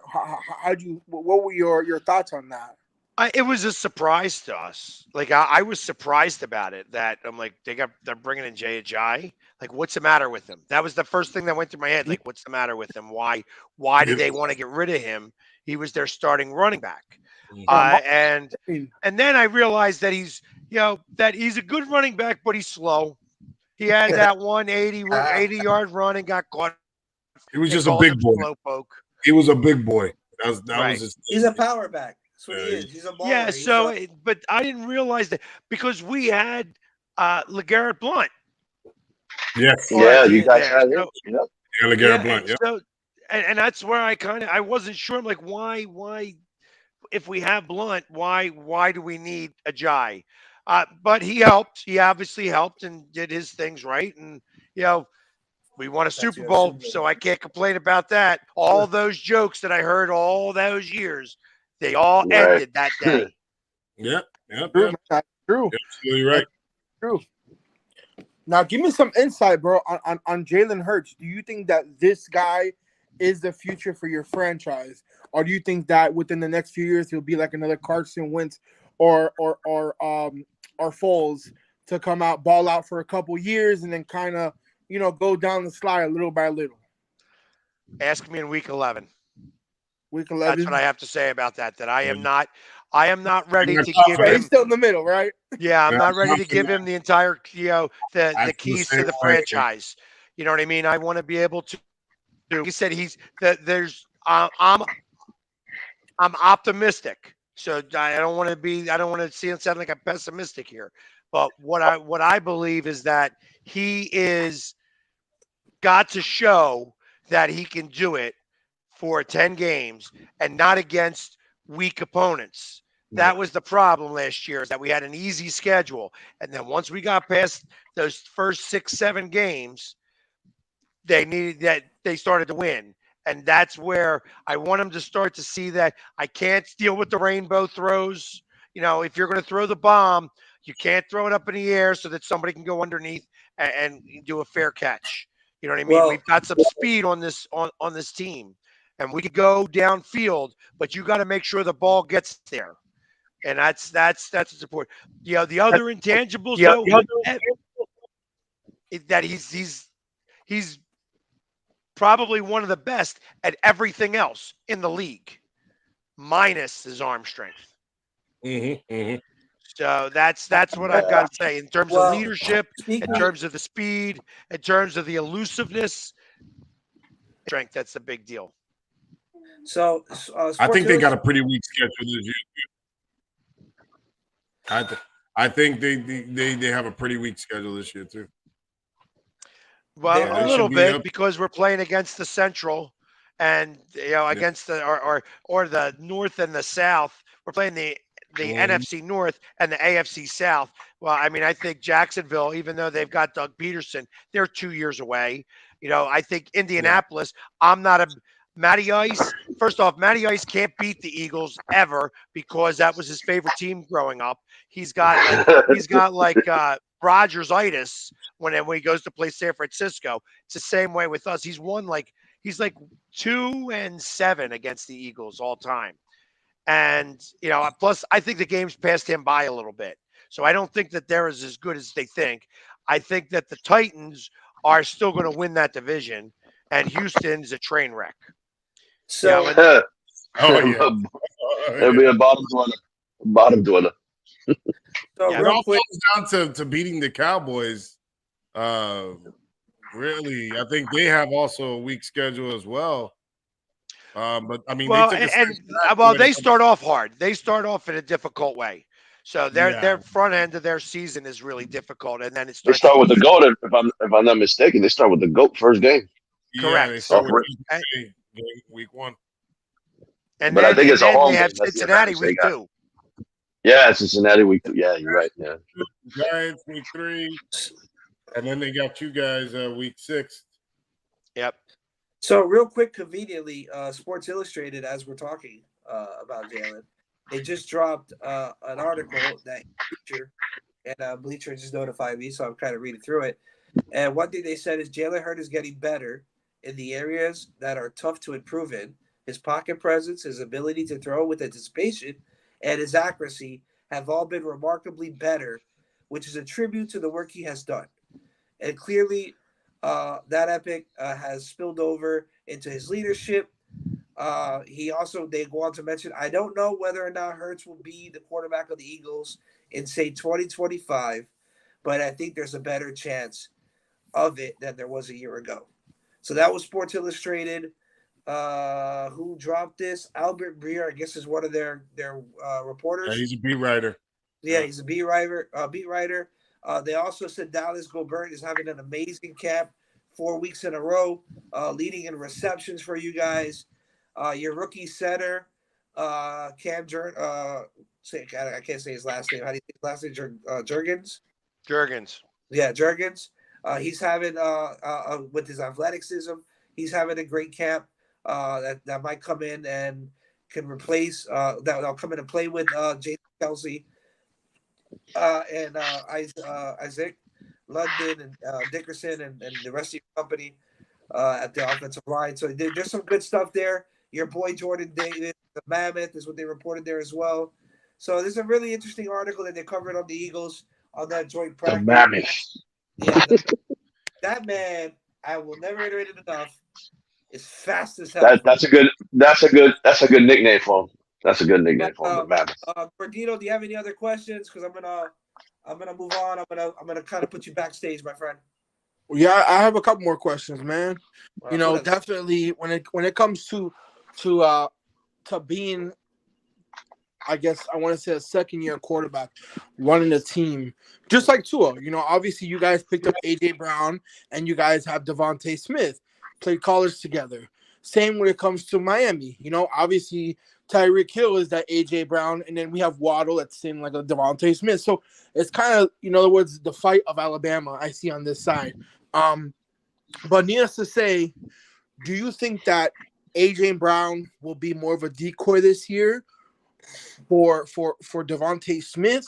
How do you see AJ Brown being incorporated into your offense, and do you think he's going to be a high of yards producer for you guys? I'll be honest. I wouldn't be surprised to see 3 receivers at about 1,000 yards, and I'm talking about both Devontae Smith and Brown and Goddard. All 3 of them I can see close that. to I 1,000. see that. I I see can I that. can see that. So I can see that. I don't think it's going to be. I think they're going to decoy each other, Mm-hmm. barring injuries. Right. That when you have that happening, that you are going to wind up having, just how do you got to spread the ball around because you want to make sure that they all remain happy. Of course. Mm-hmm. Winning solves a lot of problems. So if you're winning, that people, if you didn't get the one guy, if like Brown didn't get a lot of catches in that game and you won the game, he's not going to be as angry about it. Right. The next week Because he's gonna have a getting more. chance to play in January. He Right. wants that chance. Mm-hmm. Yeah. Right. Everybody it's all wants the about. ring. Everybody wants the ring. Exactly. So Especially January. especially that division. That division is very winnable for you guys. I see you I guys agree. winning that division. Well, Gordito, thank My you for call. coming and asking some of those questions. I got to start that raffle, my friend. So I want to thank you. I'll put you on backstage, bud. No Thank you problem, for man. the You guys, question, thank brother. you again. Hey, it was a pleasure chopping up with you, Philly Sports Talk, and you guys have a blessed night. Thank you, bud. I appreciate it, my man. Have a good one. All right, let me share the screen. Let me get this raffle going. Let me Share that screen. You have the Wheel of Fortune, the wheel. Yeah, the Wheel of Fortune. I had to remove Santana on there. So, boom. All right. Let me zoom in. Oh, look like you took your time this one. I did, bro. I got home relatively. So I was like, you know what? Let me Not bad. Not up a bad. bit. I will shuffle up these names once or twice, and we'll get going. Boom, boom, boom, boom. All right. So I just gotta click to spin. Willie, give me a random number 1 through 5. 13. Oh, 4. My bad. Were you about to say 13? The Nah, guy I said, thought he was gonna say, yeah. where are 4. God damn. 4. All right, 4. All right. 4. Jesus. 4. 1, 2, 3. Oh, wait. Is it gonna go? Hold on. Wait. Oh, that ain't him. That's Hold on. another low budget. I'm missing one. Hold on.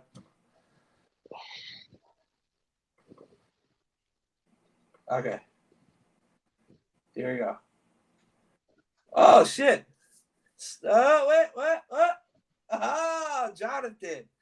Jonathan is the winner for the 3 tickets, section 154. Congratulations to you. Again, guys, Congrats. if you can't go to the game, let us know. I'll donate it to a random fan. Just let me know if you guys can't make that game. But you got it for Saturday night, Jonathan. Congratulations. I'll talk to you soon. So there we go for that raffle for those 3 tickets. So that's that's the whole thing. Again, I have season tickets, so I'm able to do that. And again, it's preseason, so it's not as bad. I don't know if I'll be doing that for the regular season though. I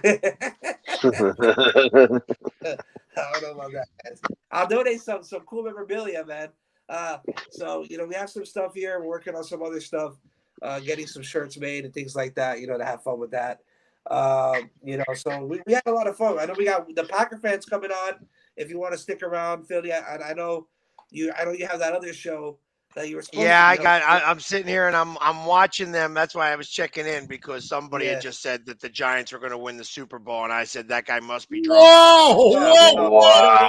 That's not the craziest thing. Hold on. That's not the craziest thing, because we had a guy on here saying that the Bears were going to be in the Super Bowl against Miami this year because Tua played Georgia on the championship, and Georgia's logo looks like the Bears. Oh, Lordy. So that's not as bad. Well, it is as bad because the Giants ain't got no shot.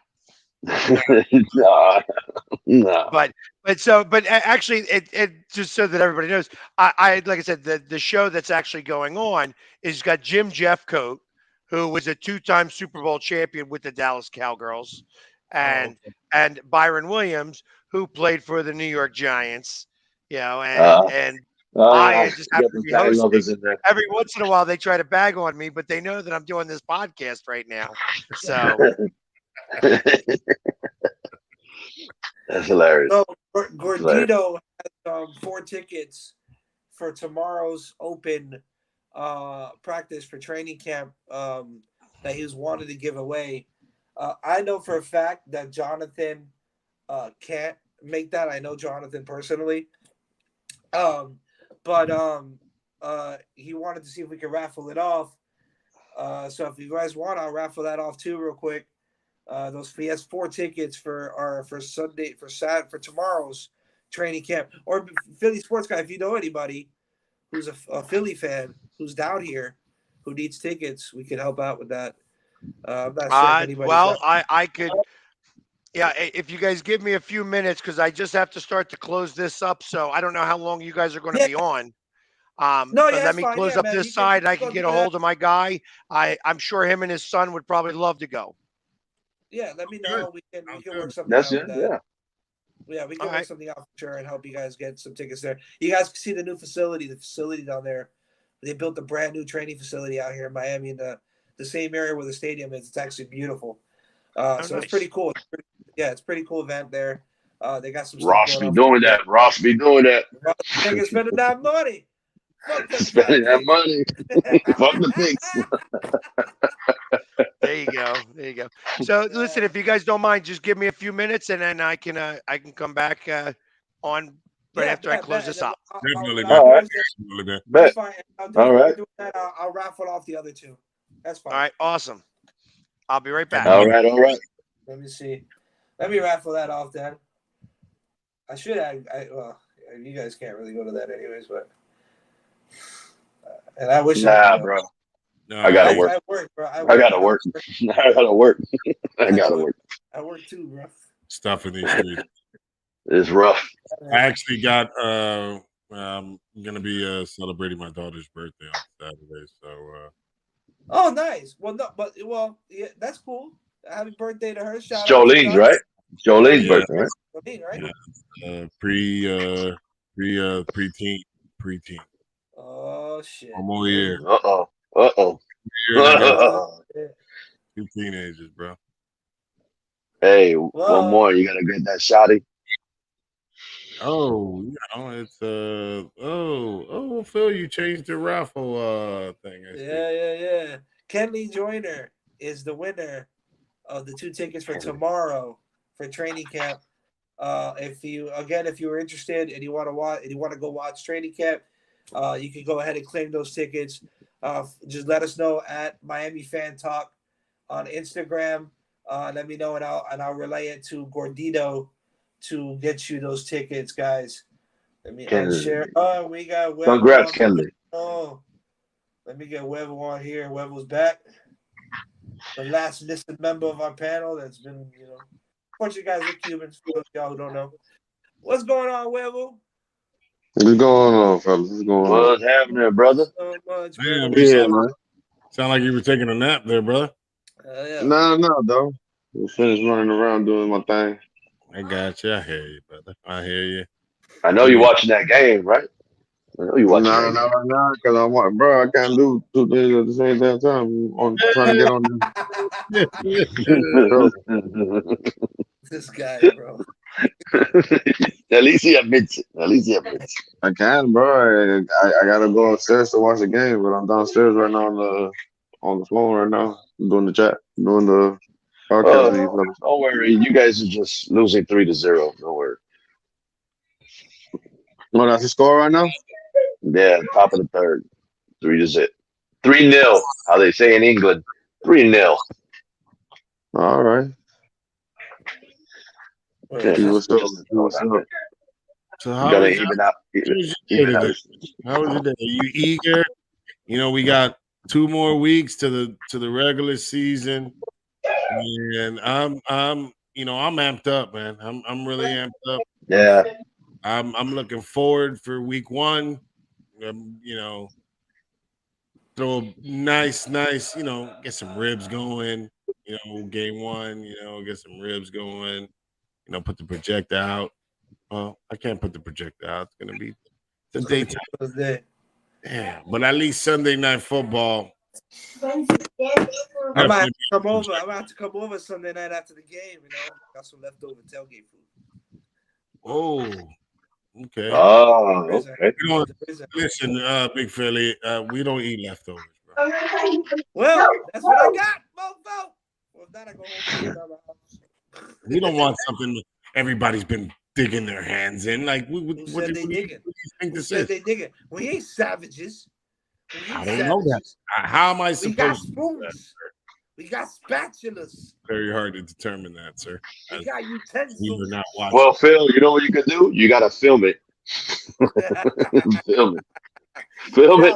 So you're Yeah, that tailgating. physical evidence. So you're tailgating.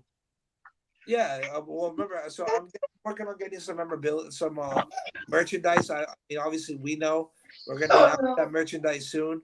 I'm actually working on some Packer stuff, also for Webble. Sweet.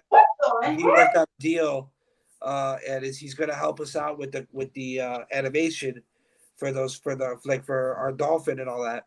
So he agreed he's gonna help us out, and I agreed to give him some cheddar from it. So Nice. I'm getting some shirts made for us, which will go towards Miami Fan Talk.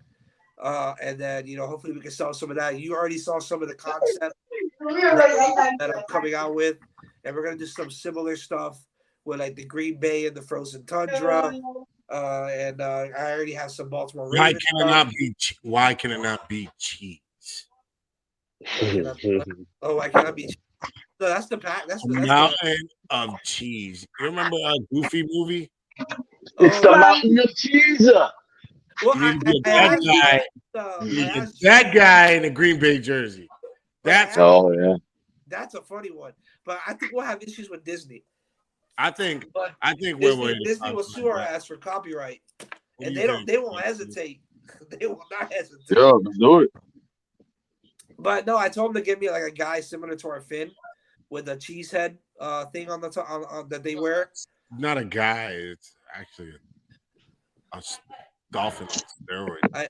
I know, but he's gonna take the dolphin out and put a cheese head on it. Oh, they must have been doing the same thing Tatis was doing. So what? He's gonna look like? He's gonna look like. I hope it don't look like SpongeBob. You're getting soldiers. Well, that's kind of what they look like, anyways. The SpongeBob SquarePants. So SpongeBob. Oh, SpongeBob. that's what. SpongeBob in the world look like SpongeBob SquarePants with the little Green Bay flag, you know, for the little Green Bay. Hey, well, we got another announcement too. In 2 weeks, we're gonna have a Green Bay beat writer come on the show. He also has a podcast. Nice. I'm telling you, I'm working on it, guys. I'm working on it. We're gonna get some more people out here. I'm trying to build a beautiful network. Obviously, our first test with the Philly sports guy. We still do have Mr. Jeff Dillon back, who actually used to play for Philly. He started his career in Miami, was drafted in 85 or 84. Played for Green Bay too, didn't he? He went to play for Bill Parcells in New England. Followed that with Green Bay, won a Super Bowl with Brett Favre, and then followed that at the end of his career.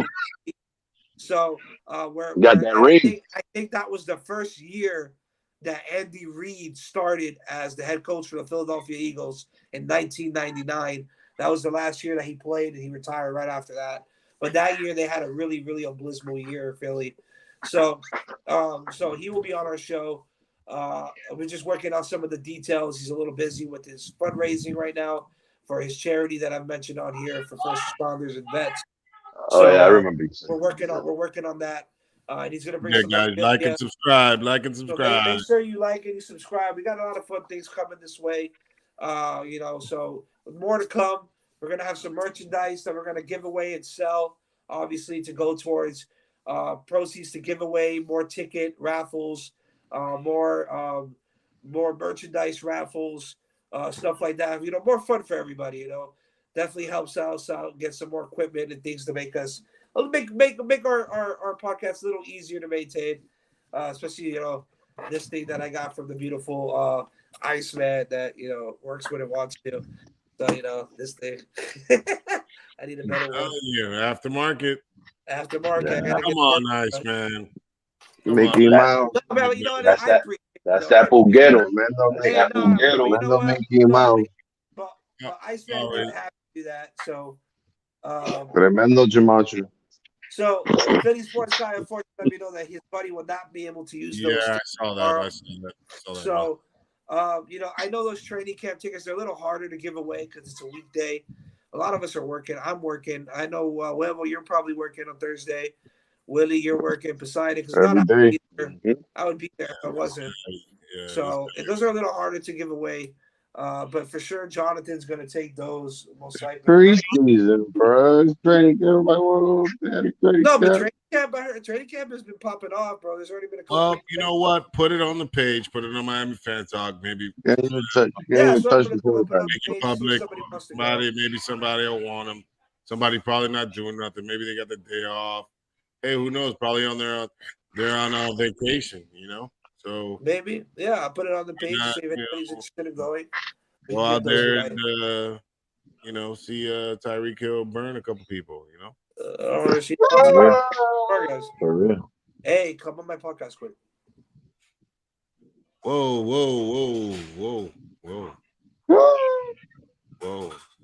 Well, you need to put that stuff on mute there, brother, before you. But anyways, man. My bad. I was calling the winner. He doesn't know that he won. So Oh, I called him okay. and said, hey, Ah. podcast. So I said, get on the link and click the link, come on the podcast, and then we're going to tell him that he won. So Oh wow. You are the winner. you are the winner. So, so it's going to be a lot of fun. What's coming up, man? We got some things lined up. So I know for Cincinnati's game, I got Tony the Tiger coming on, which is a Cincinnati super fan. He's going to come on the show right leading up to that game. Nice. So I'm Nice. trying to stack Muy it up. bueno. I'm Bueno. trying to stack it up as best I can. So we're gonna have a lot of fun with that. Here he is. Give me a second. Let me bring him on the panel. Yo, what's going on, Jonathan? Yo, what's going on? Hey man, we just wanted to put you on the show and let you know that you won 3 tickets to the Philadelphia Eagle Dolphins game this Saturday. Oh shoot! Thank you. Congrats. Make sure you take plenty of pictures, man. Plenty of pictures, and please post and it send up it to Phil. and tag Miamifantalk, man. Definitely will. Now you can take the wife and the kid, bro. He got a newborn there. How old is he now? One, right? Go.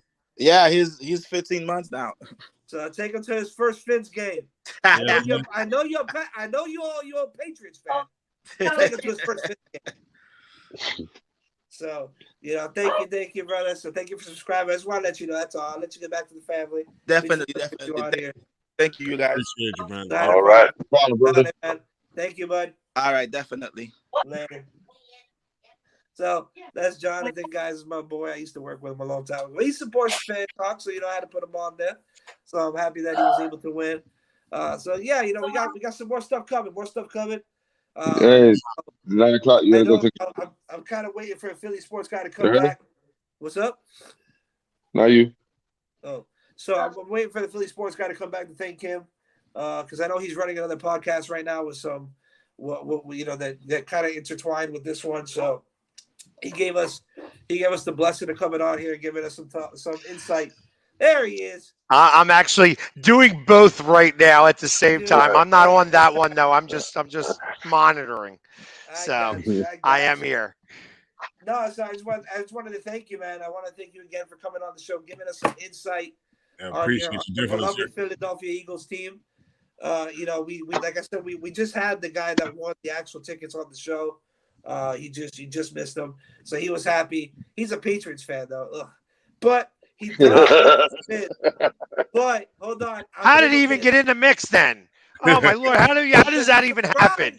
Only on a Miami show will a New England Patriots win tickets. But remember, New England fans know how to sneak their way in, man.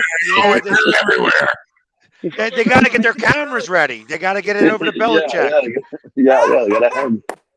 Hey, I'm telling you, I'm gonna make a damn shirt with Bill Belichick and a damn camera. I'm telling you, I'm gonna do it.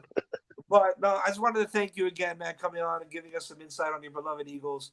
So I want to thank you for your time. And again, this is Miami Fan Talk, but we do cover all 32 teams. We try to. We have a primary focus on the Packers and the Fins, but we do like to cover all 32 teams and all the different sports: NHL, NBA, MLB. So I'm pretty sure this won't be the last time I'll see you on this show.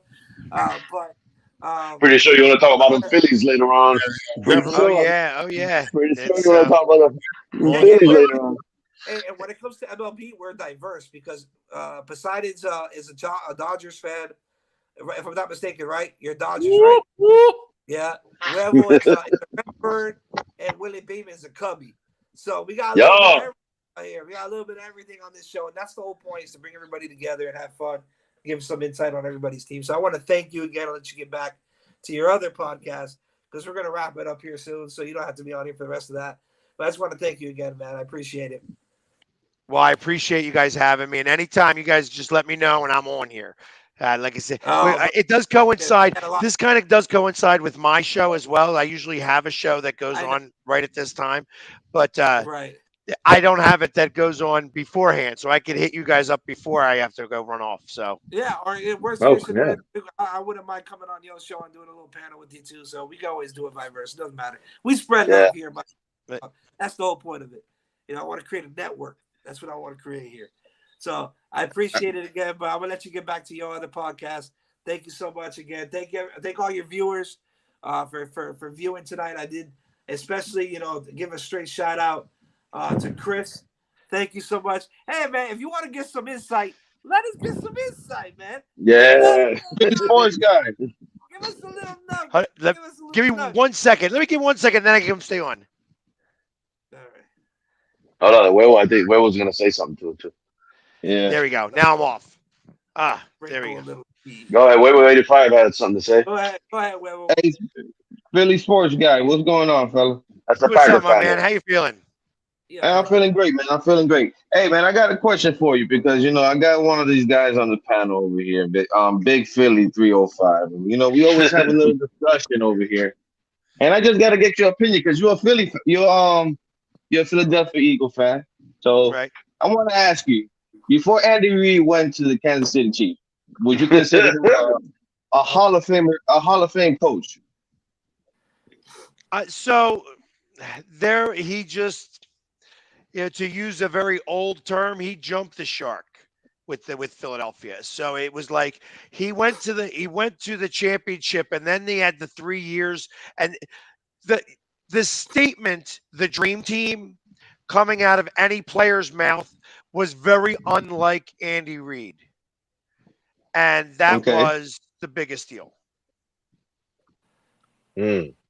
So once that came out, like he could tell that he was losing the team in general. He was losing the way he was doing things.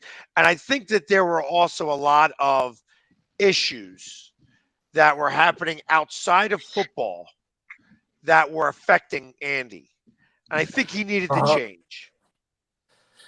But would you consider him a Hall of Fame coach Before Kansas City. before going to Kansas City? Let's Would you consider let's him? say he never went to Kansas City and he retired. Would you consider him?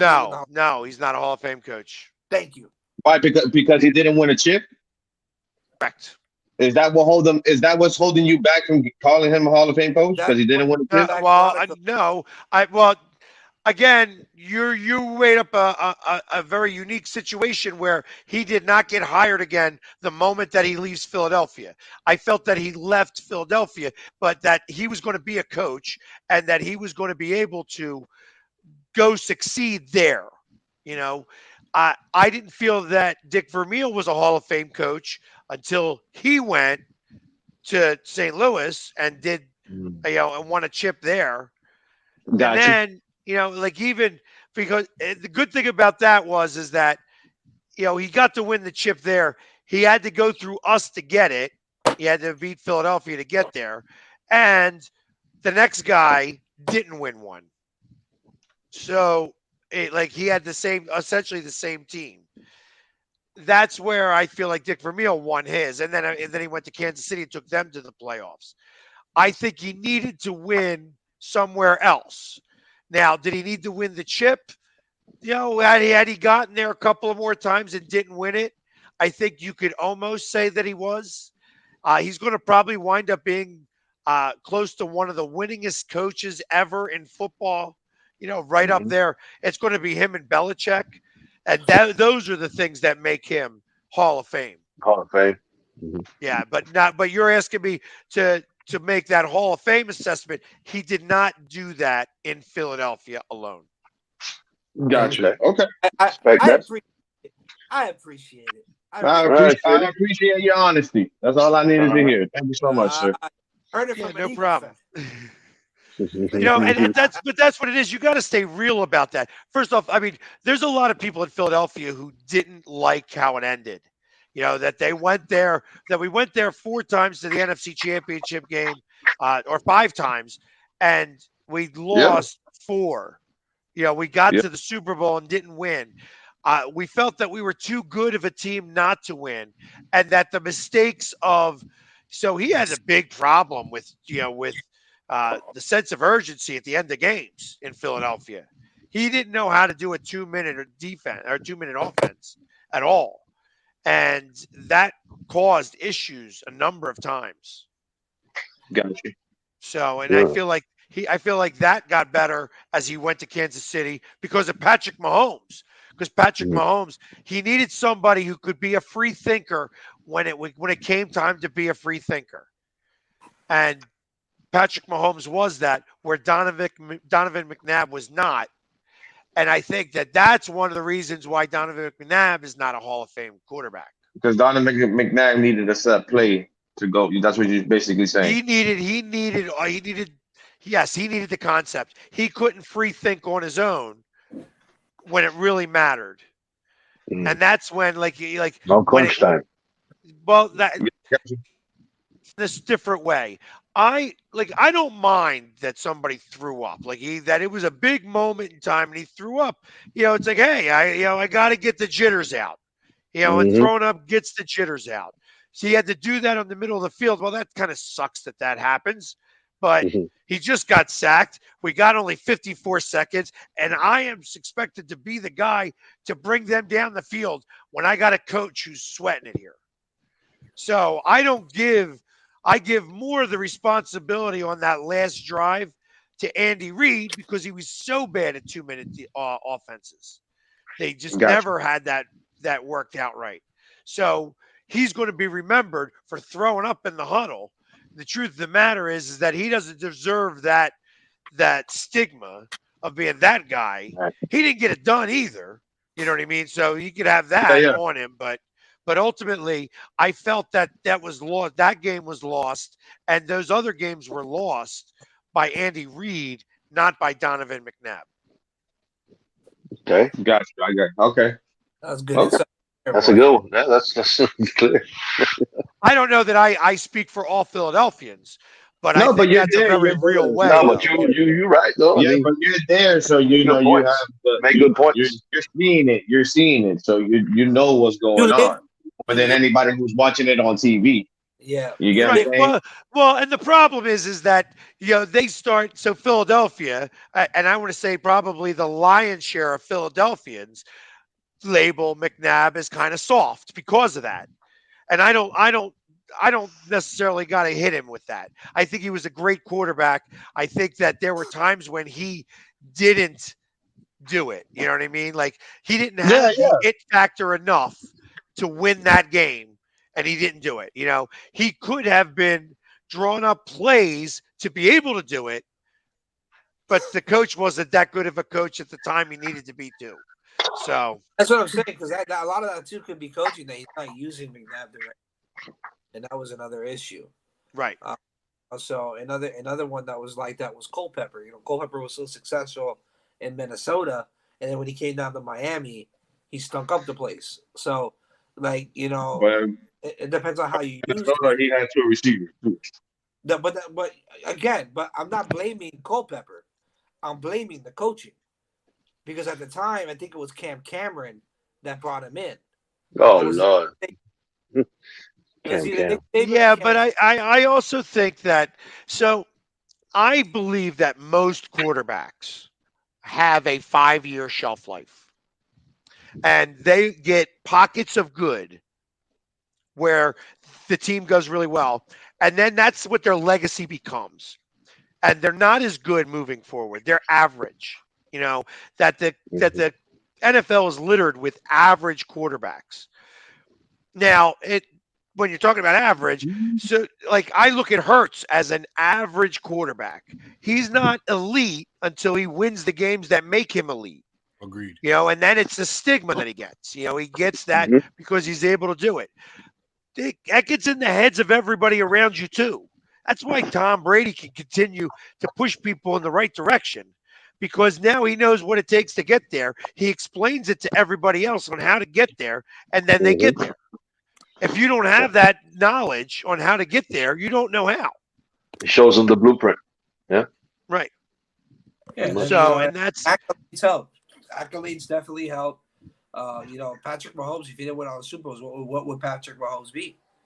He's a great player because and his accolades is what makes him a great player. That's but why they I did mean he's a great fit. He's still in that 5 year set. exactly. Is he always going to be that quarterback? He may have Even good Tom games had a every couple once in a down while, years. But everybody says the same thing about Dak Prescott. Dak Prescott's a good quarterback. He can't win any big games at all. Yeah, no, you can't. Yeah, you can't. Yeah, you can't. He That folds. goes back to college, and that goes back to college. In college, he didn't do it either.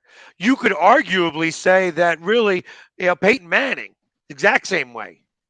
When the game really, really matters, the Well, defense he had won those those years that he games. lost a lot to Tom. He had those years that he used to Right. beat Tom and lose until he Listen, finally got him. there's a reason why he only has 2 chips. Yeah, Right. yeah. And Because the most of those defense won games were, both of those games too. yeah, I Hmm. mean, he had to score some yeah. points, but I mean, it was realistically, I mean, that was Well, the Denver one for sure was the defense. Oh The no, Denver, it's in Indy too. Indy too. they shut down Yeah. Seattle. right. They shut Seattle. So, and He it goes just back to that. managed it. He just managed the game. And like I said, and that was a conversation we brought up a couple weeks ago. And I don't think it was on the show. It was off the show. And basically, I said Andy Reid was not a Hall of Fame coach before coming to Kansas City, because that was the argument. Yes, he went to a couple of NFC championships. He went to one chip, but he lost that chip. But other than that, he really didn't do much in Philly. Hall of Fame. I felt that way. Now, when he's in Kansas City, it's a whole different story. Obviously, he has 2 Hall of chips. Fame coach. Now he's developing the So, accolades that he needs. it become a Hall of becomes a Fame Still a matter Hall of of Fame how coach. you now. feel about the Hall of Fame, because it's becoming the Hall of really good instead of the Hall of Yeah, Fame. Somebody you're was And absolutely talking right about about that that. on I forgot who it was. Somebody was talking about that. I think it was Dion. because I'll It was talk about Deion the same thing. Sanders. It Yeah, was Dion. like Bill Cowher. Yeah, exactly. Well, Dion went off in a much different Yeah, he way. went That off. he wants Yeah. a different Hall. But he's right about it, though. But yeah, because you're talking about at that point the best of the best. That's what Hmm. should be. That's what the Hall of Fame should be. I don't think Bill Cowher as a coach should have gone. He won one chip. He was One chip, with yeah, Pittsburgh all that Yeah. time. He yeah. he had a winning record, which is great. You know what I mean? Because when you take all the coaches throughout all of history, most of them have a losing record, and the good Mhm. ones really only have like a 560.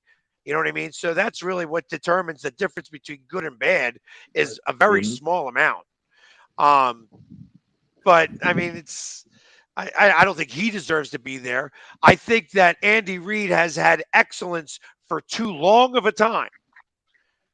And that goes with choosing his team and doing all that. That the longevity of Andy Reid. He may only ever win that one chip, He but can. that Yeah, chip it was might be. enough. To make it a Hall of Fame. Yeah. Yeah. But because He he was has already been winning before he won the chip, though. He was already winning, though. He that just just made he him just really hasn't won good. the chip. That made him really good and made him feared, Yeah, but it's throughout hard the to league. win a Super Bowl, man. That shit is not easy. You're right. The So only is one that Marty? makes it look All right, easy is there you go. Brady. I don't know how old you are. Marty Schottenheimer, is he a Hall of Fame coach? Oh, with the Chargers, Oh, for the San Chargers? Diego back in the day. He Uh, was the Chargers. He was also with the Denver Broncos. Yeah, yeah. Um, no, I wouldn't consider him a Hall of Fame coach. I think he's a good coach, but he's not. I he's don't won a think lot he's. of games. He's won a lot of games. What about Mike So I Holmgren? guess What about Mike then you're Holmgren? making is Marv Levy then the baseline in that regard? Mike Levy. He was the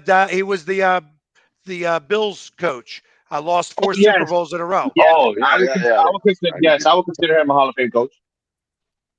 Well, I would so consider. would What I. about So would I Holmgren? Yeah. because again Yeah. What he about had Holmgren? also He got to the big game 4 years in a row. That's hard to do. It's even hard to get to the Super Bowl, and Well, even and harder then, to win but it. there was like also 10 years. That was 10 years during that time because he went to the playoffs a couple of years. They Right. worked their Right. way up to get to the Super Bowl 4 years in a row. They hit the Super Bowl 4 years in a row, and then they made the playoffs the next couple of years too. And then he finally had to retire, and it's because it was, you know, he was It was starting time. to lose really bad. You know what I mean? It was Hmm. time to change. His time was done. Yeah, the era was gone. Right. Hmm. You know, Hmm. because like for instance, I don't consider Barry Schwitzer a Hall of Fame coach, and he's won a chip. I don't call I'm What trying to about think of guys that Holmgren? have gone there. Holmgren, Mike Holmgren. See, Uh, I Hall of think Fame. I think because he's had like he's got a really good tree. He comes from the Walsh tree, and he's had a lot of winning in a lot of places. He won in Green hmm Bay. He did win a chip in Green Yeah. Bay. But he brought Seattle to the. He win it? Was he the GM of Seattle I think he when they had both. won? No, I no, think yeah, so. yeah. I think he was No, just wait. the year they won But it, yeah, I think he was. he might have been. I Let mean, me check that up. Well, I will say yeah, that Mark Schottenheimer, the 17th top head coach in the NFL history of all time. Marty Schottenheimer. Yeah, Schottenheimer. I Yeah, think he's the a really good 17th. coach. I think Yeah, he's a really good coach. 17th top coach in the NFL history. That's the history of the NFL. Right. They also have guys like John Fox, Mike McCarthy, Ron Rivera, John Harbaugh, Tom Mike Flores, McCarthy. Mike McCarthy. Mark They got McCarthy. Mike McCarthy above him. No, Well, they have Mike him under, McCarthy's got his under, more under wins. him. He has more Under, wins. no, but he's under him. He's under him. They also have Marvin Lewis on here, Doug Peterson. But I'm assuming Doug Peterson because he won the chip with Philly. Um, Norv Turner, Bart Starr. So they have a bunch of different names. Chuck Pagano's on there for some reason. Uh, John Snyder, I think it was the GM. so there's a couple of guys there. Sean Payton, Guy, but he's well served. So there's a lot of guys on there. I don't know why they have Kyle Shanahan on here. I don't think he's there yet. He's Got Andy he's gonna Reid be up there. there too. The Andy Andy Reid Reid was there too. is there. Andy Reid is there. Andy Yeah, it Reid. was John Snyder. It was John Snyder that built that Seahawks team. What about Kyle Shanahan's father? Mike Uh, Who, Shanahan. Mike? Would you Shanahan. consider him a Mike Shanahan? Would you consider him a Hall of Fame coach? Yeah. I Yeah. don't. I don't. I That's know that's he's that's a won good two one. That's a chips. good one. I know he's won two That's a good one. chips, but Won I a lot don't. of. He's won a lot of games. He Yeah, again. You know, if you're Well, gonna if he's won a determine, lot of games and won a lot of and won two chips, that makes him a Hall of that Famer. would put you You up know, there. Yeah, that would whether put you I up. believe it or not. right? Yeah, I mean, it's like Yeah, if you're in the top. So my thought is that if you're in the top 25 of games won as you as head coach, and you've won a chip, you have to be in serious consideration for that for the Yeah. Hall of Fame. What about Yeah, Tony I agree. Dungy? Tony Dungy. oh yeah, he's a good. Tony's another one.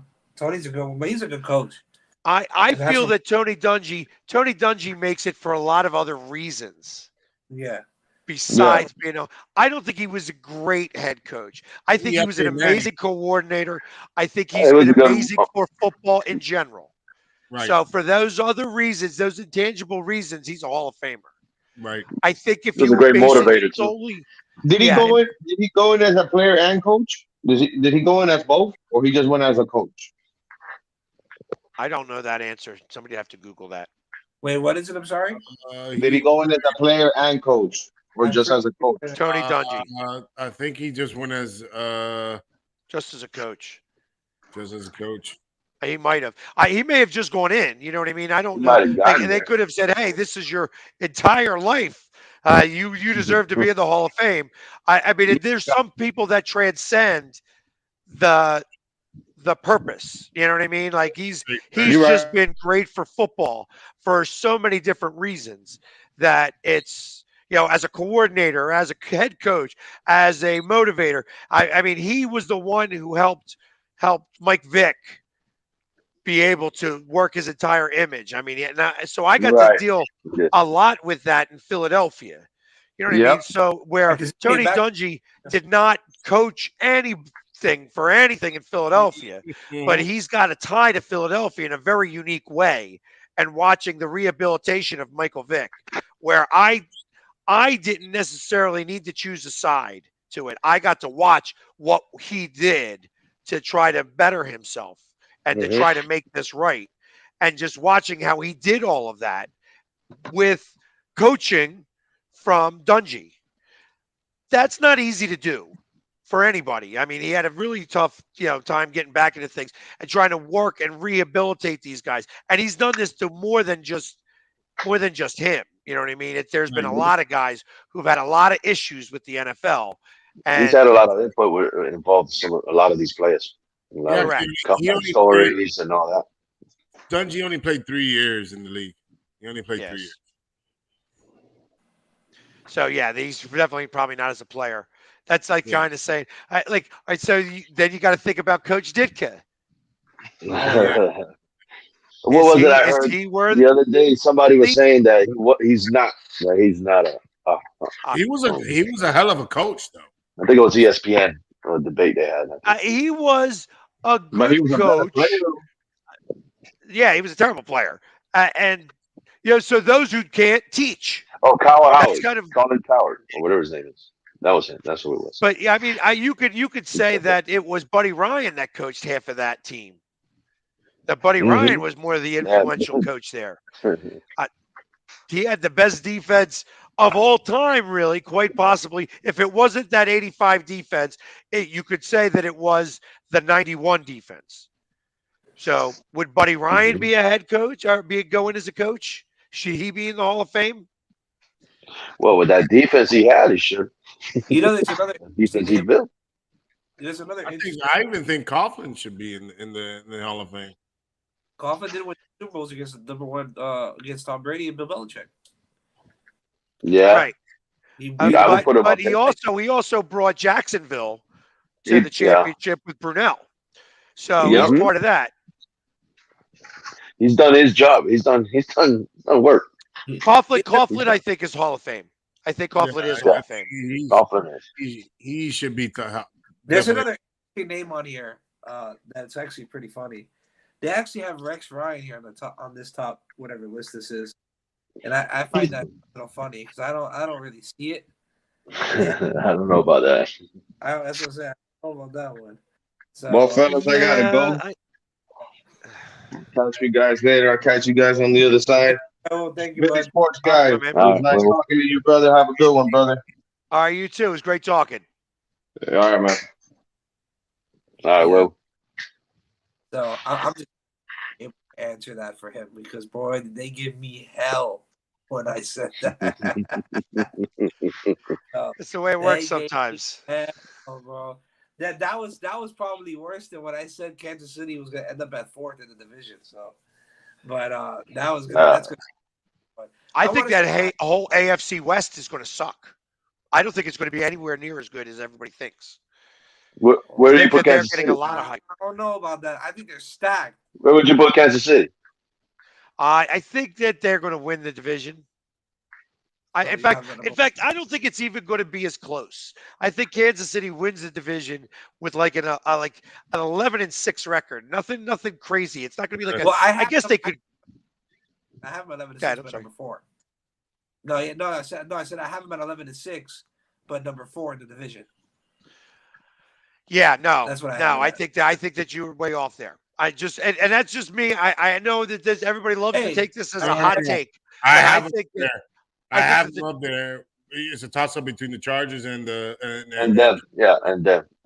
Chargers and Denver. Kansas City. I think Denver. I think Denver's going to stink. Denver's going to stink. I think that Russell Wilson is hyped. Is hyped up. It's not as good. There you go. That's the He's best. not as good as everybody says he is. Yeah. I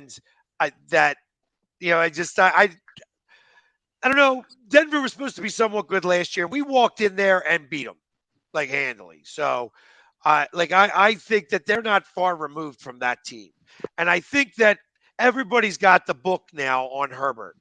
And with Herbert, all you got to do is rush up the middle, and he's going to be rattled. And that's the thing with him. So you got to be able to do it now because they do have a good offensive line. They're good, not great. But they've ramped up that defensive line too with adding Khalil Mack along with Bosa on the other side. Well, right. But it falls back. It falls back to again Kansas City or the Chargers. One of the two. Right, And I like because what I the think Raiders I did. think LA or Las Vegas got rid of the best things. The best things that were on their team was their coach and their GM. I think that Mhm. they were probably the best things about that. So I don't Yep. believe in the Raiders right now either. I think that Mhm. the Raiders, new coach, new GM, same quarterback, Yep. learning a different system, that they're going to How long struggle. he's been there? He's been there for a good minute now. Yeah, Derek Carr. Derek Carr, I Yeah. think he's going to year 6, I think. Isn't it year 6? Seven. I think 6 or seven. 7, and they were really talking about how they didn't want him. So they went from they didn't want him, a new coach and a new GM. That Great talks. if he doesn't produce right now, he's gone because that's going to the coach don't want to coach and guy Mhm. who's been here before. Everybody else is lost with this guy. Maybe it's the guy and not the team because Yep. that's going to save the coach a little bit. So I Yeah. wouldn't be You heard surprised. about the rumors that about not rumors, it's supposedly that Tom Brady was gonna go over there with Gronk and to LA. I mean to Vegas. With Gruden? Yeah, That's the If and then Gruden, that's the quarterback Tom Brady was talking about. Oh, you're gonna stick with him, if with that Gruden was fucking guy. there, I would say if Gruden was there. So that's awesome because that's like fly on the wall stuff. Mhm. Yeah. Yeah, that we were all talking about. Yeah, they were all just kind of screwing around, being like, hey, John, why don't we go with That you, was Dana buddy? White. I think Why it was don't you Dana White that sign said us? that. You know what I mean? Yeah. It's like, and then John was like, Dana White you said that he know, had it I'm set not up. drinking with you guys over there. He's like doing his thing, you know what I mean? And then John gets kicked out anyways Yeah, because of he's course. was, but and I think I really believe, I truly believe that is just you know, I understand it's just a cancel culture. There's just cancel culture that got rid of him. Yeah. It's a shame because he was a good coach and he loved his players too. You know what I mean? But I think that Hmm. whole situation that Dana White is talking about is because how often is there you have Gronk, Brady, Dana White. He's Right. like they just happen to talk about the Raiders and they can Yeah, call John you could tell it Gruden was on a drinking speed night. dial. You know You what I could tell mean? it was And a club night or something. Drinking night. that's what that was, and he just let us in on it. That Tito. that I don't think that's what that was. 100%. Right. Yep. They're like John got out of it. Yeah, John, because John realized that it's not his money. Yeah. When I Thanks. heard that, I was like, Dana White said that? I was like, he said he had it all set up. I'm like, what are you talking about? So let me ask you a question. If that's the case, now are they gonna get a first round pick taken away since they're structured like that? With tampering. Well, that was before they went to Tampa. So this is when they were both free They're agents. both They were both free. no, Like, but That was at least the caveat to that story. Before they Mhm. went to Tampa, so they Yeah, yeah. were talking about still, this. Belichick but did that on Gronk purpose. Now away, everything makes sense on why Belichick sent the text. Everything makes sense. Hmm. Yep. Everything Hmm. makes But here's the Yeah. thing, though. Gronk was still under contract. So sense. Yeah, but And that's amazing. That really is amazing on how that all he transpired. retired. He retired. he's Belichick, like, oh, you want to Yeah, come with yeah. me? He I retired. retire. He retired. I hey, retired. Yeah. yeah, I retire. I'm not playing no. Probably Oh, that night he said, Don't worry, I'm just gonna retire, man. congratulations on the coaching. Oh, it's the wrong Brian. Yeah, Sorry. really. Oh, I got traded to Detroit. Oh, I retired. Wow. Yeah. He's the whistleblower. Oh man, that was fucking hilarious. He said, Hey, That was listen, bad. I'm out. I if retired. you're going to cheat, you might as well rat. Yeah. You know what I mean? Doesn't matter. It's like I want all the drama to go somewhere else. Yeah. Hey, Detroit. I guess. Hey, listen. Maybe they're saying maybe that was like payback from Kraft. Hey, Yeah. nobody could have let me know that was about to get raided. Somebody should have known that was about to get raided. You guys let that all happen. Yeah, In because Florida. let's be for real. In That's Florida. exactly what happened there too. I mean, let's I'm not taking any I'm not in good standings with what's his face, the commissioner, Roger Oh, Goodell. Goodell. But that's absolutely this is high stake games that they were playing. Yeah, they're like, Yeah. oh, I'm going to send the cops over there. Yeah, this was No, that no, was they're owner taking that stuff. out. This is all owner stuff. You don't think the This cops saw the film and were like, "Yo, is that Robert Kraft?" Yeah, that guy looks Who familiar. I doesn't think know I've who he seen is? him on the Super there's no Bowl. doubt in my That's mind now. I mean, right. think about just this is the war going on between Miami and New England. Yeah, This is what's Yeah, happening it here. happened in This is Miami. this is the this is and it the happens. war of kings. This is the Oh, hey, war of kings in a lot of ways. hey, Willie, you wouldn't have that issue if you went to one of those Chinese parties in Hialeah. Nah, you should have gone Hialeah, not Hollywood. Wrong, Hialeah. wrong, wrong You're H. from West Palm Beach, bro. No, no, you're going Yo, to they won't know him. They won't know him in Hialeah. Hell no! I said it. What you want? I tell you though, I'm so glad that I stayed on the show to talk about that because I'd have never have thought about it like that unless I was talking to Miami people. You know what I mean? Yeah. Because I'm pretty he's sure part of it. So everybody you're knew like it was in the Robert forest, but because I'm on the outside looking in, it's just a much different view.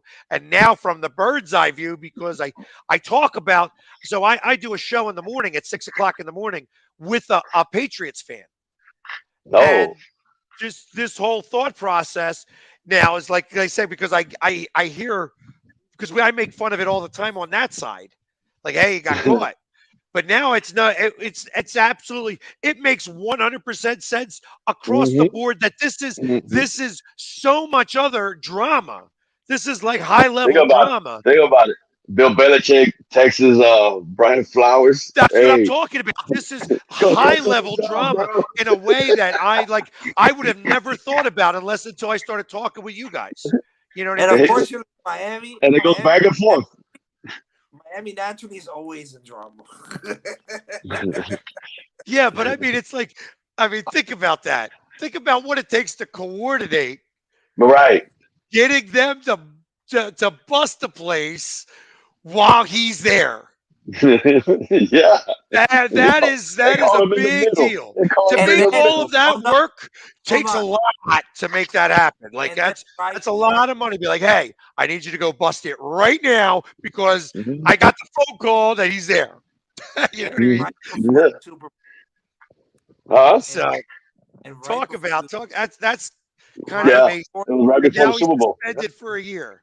And now he's suspended for a year. And now look, now and look, but he got I'm us pretty back. sure Got, Crack hey, called the league. yeah, he Crocodile, got hey, us back. you're not gonna do anything What? about that? Yeah, Goodell, you're not gonna do anything about that, huh? You know they were but talking to my guy. he got us. He got us back. He got us He got back. us back. That's what I'm saying. That's what I keep saying. It's a It's going game. back and forth. It's a game, bro. That's all it is. That's what the NFL is, It's man. like a tennis game. It's like a tennis game. Doom, doom, doom, doom, doom. It's hey, listen, it's a competition. This is a But you know competition what? against billionaires. Hey, I love that this. Devontae Parker trade was a peace offering. Ah, it does. That's true. Think Devontae about Parker. that one. Think about that. Well, I wouldn't say peace offering, but Yo, if, that's it. It's I wouldn't say if I I brought wouldn't him say right See peace now, offering. now You I know want to why? see. Now I want to see like that just makes the sense history because you go of down this things that rabbit. happened and trades No, you know between the why two I of don't you guys. say. You know what? I don't say it's a peace offering because they're still going at it. They're still doing it. They're still No, they're doing it. not. No, I don't think They'll they come are. up with something else. They'll come up No, with because something you want to else. know why? The connecting piece is gone, and that's Brian Flores. They got rid of him. Brian Well, Flores. yeah, they did. They Yes. did. Yeah, you know what? Hey, he can do what he wants over there, but we good, right? Yeah, we good. We're gonna give you You don't Devontae think? Parker. You think everybody that was with Brian Flores got fired? You think? Hold on. So There's you're only one saying that person that was left. like a restitution? It wasn't. It wasn't a give. It wasn't a peace Yeah. He offering. needed a It was the receiver. restitution. That's Wow. what they wind up having to give. That's what they wound up agreeing on giving it up. I mean, because they Yeah. could tell us whatever story it is. You know what I Oh mean? yeah, they're not gonna tell Yeah, us the truth. and They're when not. we Come on, now. the story that we make up on our own that we just got this trade, it's a good trade for us or it's a good trade for them or it's whatever, what have you, it doesn't matter. It's all smokescreen of what's Uh-huh. really Mhm. going on in the first place. And that's what I So tell people all that's the time. Them saying, like the Niners saying, "Oh, we love Jimmy," that's a smokescreen, bro. They're trying to get trade bait. They rather trade him than cut him right. because they get something for him. Because remember, they gave him to Well, they some only got a couple. What? Their time. Tick tock, that tick tock. they'll keep You him. got a couple more A little days. while longer. I got a Yeah, couple more days. I think they're cut him because at the end of the day, he's $25 million against the cap that they can save. It's Are they 25. going to be able to save that? I mean, there's still money to Yeah, get.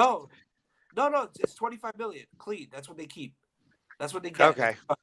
If they cut him, it's $25 million. If you keep him, he becomes the highest paid backup. 25 million. Yeah, and you I'm know sorry, what? I don't I'd feel keep him. I'd keep him. you keep 25 million on your roster to sit on the bench. Hey, Because listen, his trade listen. value, You know what? trade value, The fact that he's trade sitting on the value. bench is really unimportant. Like the money part is the unimportant part. The fact that he's on your bench is the important part. Yeah, because you got to have him. Because I think that you're going to wind up. First off, it's tough for a quarterback to make it through an entire season, anyways. You're Yeah. making the money back up again with Trey Lance. He's not going to get his money right now, so you might as well just keep Garoppolo there. Stash. If you got Lance gets hurt, now you got Garoppolo there. Do you think Garoppolo doesn't want to win? No, he wants to get the job Well, back. yeah, he gets a job back, and on top of that, ups his And value he for also at the wants end to of the make the season. money. He also wants Yeah, to make the money. Think about that. He's going to be fresh if he and sits on the bench for a year.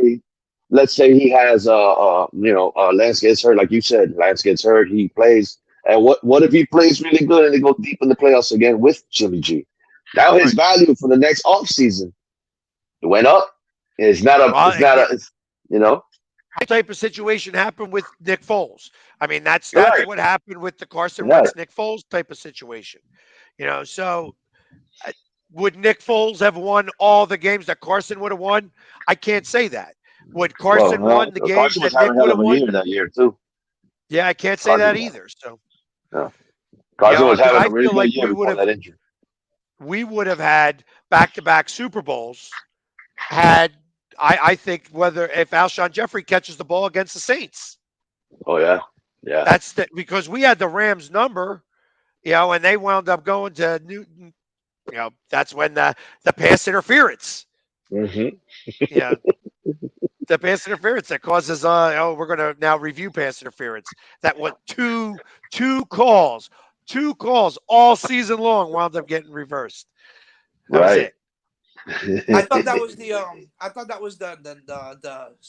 the Saints Minnesota game was that issue. Or no, that was something else. No, the No, Saints Minnesota game. Minnesota won in the last second because the Saints, the safety ran into the cornerback, knocked each other out, and Diggs went and scored the touchdown. easy, easy, straight to the locker room. Straight to the locker room. Straight there. He's like, goodbye. Yeah, he said, "Eric, goodbye." But Right. yeah, man. So that was now that I'm actually thinking about it, it makes a lot of sense, man. You know what, big, you know what, Philly sports guy. Now you got something to talk to your boy in the morning, right there. Oh yeah, I'm going to bring it up tomorrow. I am absolutely going to bring it up Hey, because You know what? Let him know I want him on the show before we play the Pats to see if we can work something out to get him on the show. Because like I said, man, I'm trying to get everybody. Yeah, both. Yeah, I all would both love of to have him on here. For yeah. game So one. his name is Keith Angle. He does TGI Sports on my network. So and like I said, I do the show with him every morning at 6 o'clock when I wake up in time. I didn't wake up on time this morning, so I didn't get there till 6:45. So some nights are just tough. You know what I mean? Hey, That's early, I bro. feel you. I'm up I at feel you 30 on that. at o'clock in the morning. That means you gotta be up at That's 5. rough. Get 6 o'clock. ready. That's rough. I'm up Well, I at now wake up when at you're doing a 6:30 and it's podcast, still when you're rough. doing a podcast in the morning, if it wasn't for the Score app, I'd be really hurting. So, and like I said, I get all the news from Chris. He Right. keeps me updated even while I'm in here. Like I 6'3" and stuff like that. Yeah, So I was reading that. I was reading. He's been That's your Woj. That's your Woj from yeah, NBA. I but need it's it. it's important though because it's so hard to keep track of Yeah, things. it is. It is. You know It what I is. mean? It's like a the lot. people It's ask a me lot. about fantasy football. I suck at fantasy football. I've learned it's better for the computer to pick my picks. Auto pick. Auto pick. Yeah, Wait, I I buy all the books, man. They're my best friends. Uh, he's there you been go. trying. He hasn't told you. He's still trying. Hey, I've had my years, bro. I've had my seasons. That's all I gotta say. I've had I Yeah, have my I've I played wish you about had. I 20 wish you had the years. sound of the toilet on that button. Yeah, 20 years, and I have not won a championship once. not once. I've been to the championship like 3 times, but Oh, that sounds like Andy Reid. yeah. Actually, I'm nowhere near as good or consistent. Now, I'm really good at winning the. So we have this big monster trophy. It's a cup. So Mhm. we have it's called the Tripodi Cup because the guy who won it a lot just unfortunately passed away from a heart attack. So it's called the Tripodi Cup. But we also have the horse's ass because we have a Oh, reverse tournament in the back end where you actually play and you have to actually play your best players. Or actually, we take a thing of your best players, and the loser continues to play in the tournaments. So you have to lose to stay in. And See, I usually, for I'm us, good at that sometimes. our winners gets this, which is the fantasy belt, right? That's our winners trophy. matter of fact, So Wemo 85 that was here earlier was the yeah, he was the one that won last year, and then yeah we have we were supposed to have a toilet seat. yeah We we were supposed were to have a toilet seat for the losing team. Actually, was I the toilet seat or was it Rob? I don't well remember. I think both of I y'all think were it down was. there. I think it was me that I won the toilet seat. Yeah, you Like did. 2 seasons ago during COVID, fuckers. So, Got ya. and then they're like, oh, that counts for you. But then we have a guy on here that comes on. His name is Mike Scalloway, or what you call him, White Chocolate. He won the Super Bowl, but they're like, oh no, but that doesn't count. So why does my toilet seat count, but his Super Bowl win doesn't count? The toilet seat looks nice on you though. Fuck. And there you have it. Oh, that was a really bad off here. All right. Stress that here. But hey, man, I'm gonna wrap it up. It was Yeah. a pleasure, man. I would love to have you on again. Nice to meet you, Let, Philly. let me know. Sports Let guy. me know about the Patriot friend. I would love to Yeah. have a show. I want to Especially take his take on that. Yeah. Oh yeah, bro. Now after you say I want to that, know. I want to see it from a Patriots fan. What is their take on listen, their owner? you gotta send me the link to that show. I will watch it. I'm not gonna watch it this long in the morning, but I'll Yeah, watch so it. actually, I replay it a couple times during the day. So tomorrow morning, actually, I'm going to be on. We have it on the Northeast Streaming Sports Network. You could either find it there on our Facebook or our YouTube. Go to Northeast Streaming Sports. Okay, cool. Yeah, man. Let us know. Send me the link to that. I'll send it to the guys. I would love to hear you bring this up to him tomorrow. I did say, hey, he's interested. Come on down. We'll love to have him. We'll be friendly, even though we're some of the Dolphins Yeah, fans. we'll be friendly. We'll be friendly. Civil. We're civil, as you can see. And Yeah, absolutely. We're not crazy like that. No, it's. Although I got to imagine that rivalry gets pretty contentious sometimes. It's fun. Oh, dude. But I am interested. Oh, Like I said, I am interested to hear what he's got to say. If, I want to if hear what it's he's a got to week say before the about game, this. if it's on the week prior to the game, yeah, we'll kind of boost it up a little bit though, make it interesting. Absolutely. We have, All right, perfect. Well, I will yeah. let him know, and I'll send you guys the link tomorrow morning. Yes, please, brother. It was a pleasure, man. Hey, it Thank was you a pleasure. again. Feeling nice Pleasure. meeting you. Thank Yeah. you guys for having me. You guys have a great show. Good luck this season, and I'll come Good back luck soon. to you guys. Hey, listen, I may be trying to get down there for a Phillies game because I think we go down there towards the end of the September. So Nice. All right. Yeah, Tampa. I think. We'll do no, another. then we play Miami. We Oh. go down to Miami. We play the Marlins. Oh, we played Somewhere this. around That's right. That's right. That's right. the Phillies. I'm on. Yeah, Phillies. Catch a Fins game. Maybe catch a Fins game that week. Yeah. You gotta see if there's any home games that week. Take advantage.